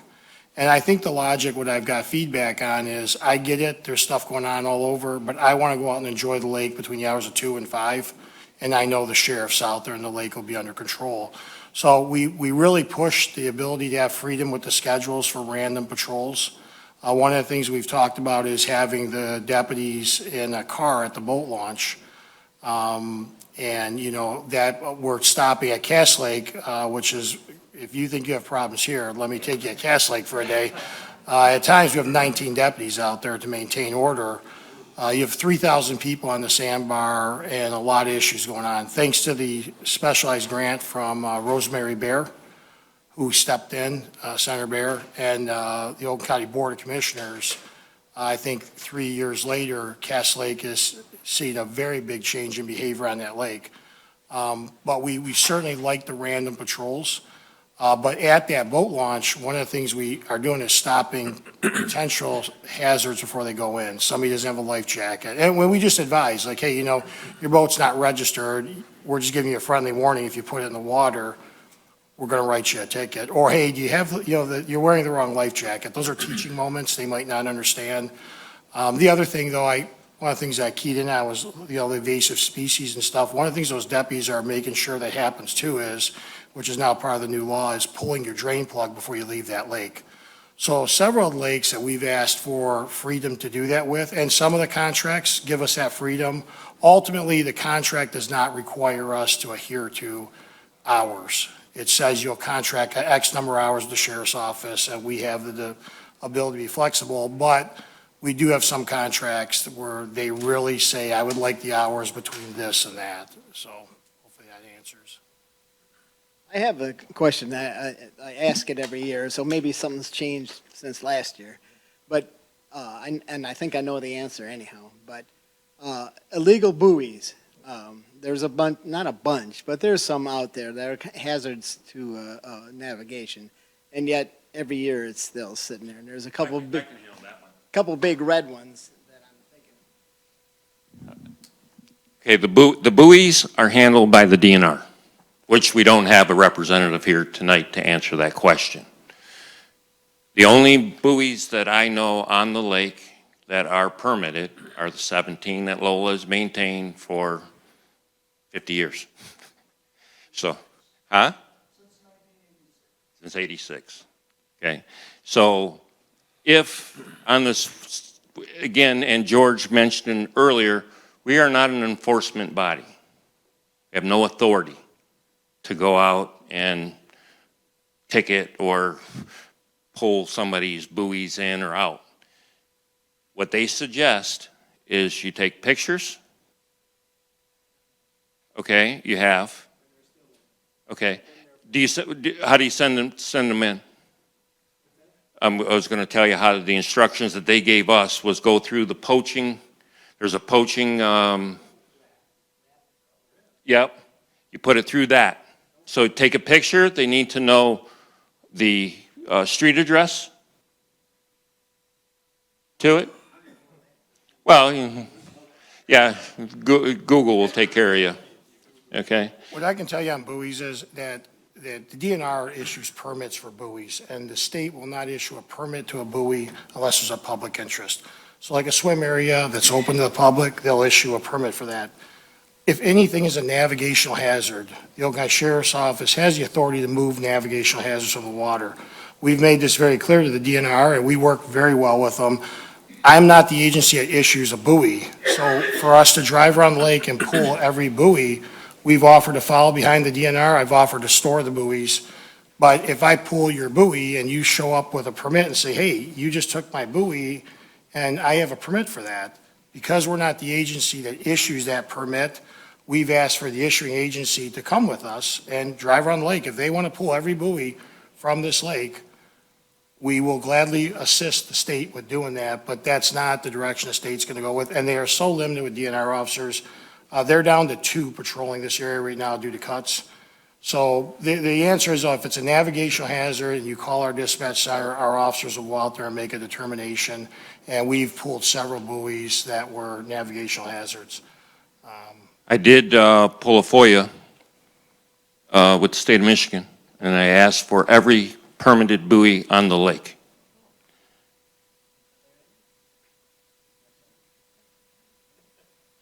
Yes, sir. 4 or 5 years ago, about buoys. 4 or 5 years ago, I was working with Lieutenant Toth because the number of buoys was just skyrocketing. And what I was told then is each lakefront owner is allowed one mooring buoy So to tie up a boat. That's all they're allowed to have. And that's not actually in the law. That's something the DNR has taken a stance on, that they feel it's reasonable. One buoy could be in the water. But you cannot put a buoy in the water without a permit from the state of Michigan. And what the COs have said is let's find some compromise. It's been standing policy for years with the Marine Division, is that, okay, let's be fair, every house gets one buoy. But the official stance is if it's not a swim area or a slow no wake, they have to permit those buoys and they have to adhere to those standards. Again, the real issue on this is the DNR would need to come out with us and say, hey, let's pull them. And we'll follow their boats around and take them buoys from the lake. There's going to be a tremendous amount of upset residents calling us, but that's where it's at. But they are the governing agency over buoys, and the DNR would be the one. But anything that's in the water is a navigational hazard, we are removing. If you send it through that coaching line, and also send us through contact on our website, we'll be able to follow up.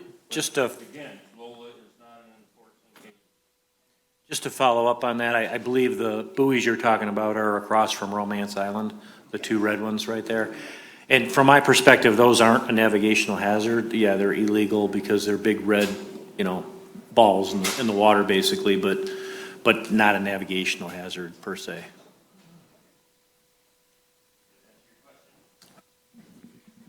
I'll get with Lieutenant Toth. Anybody else? Questions? Hearing none. Anybody from the board have anything that you want to put out?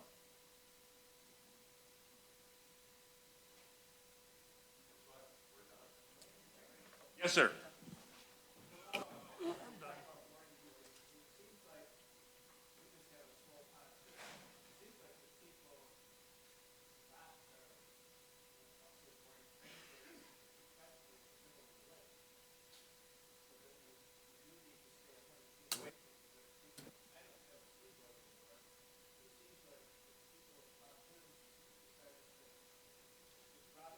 That would be probably the best officer I've seen on the water is Bill Hughes right here.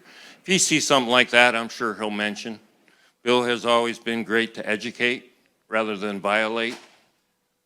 He'll educate first, violate second, only if he's met with attitude. Did I say that right? Sure, you sure did. Okay.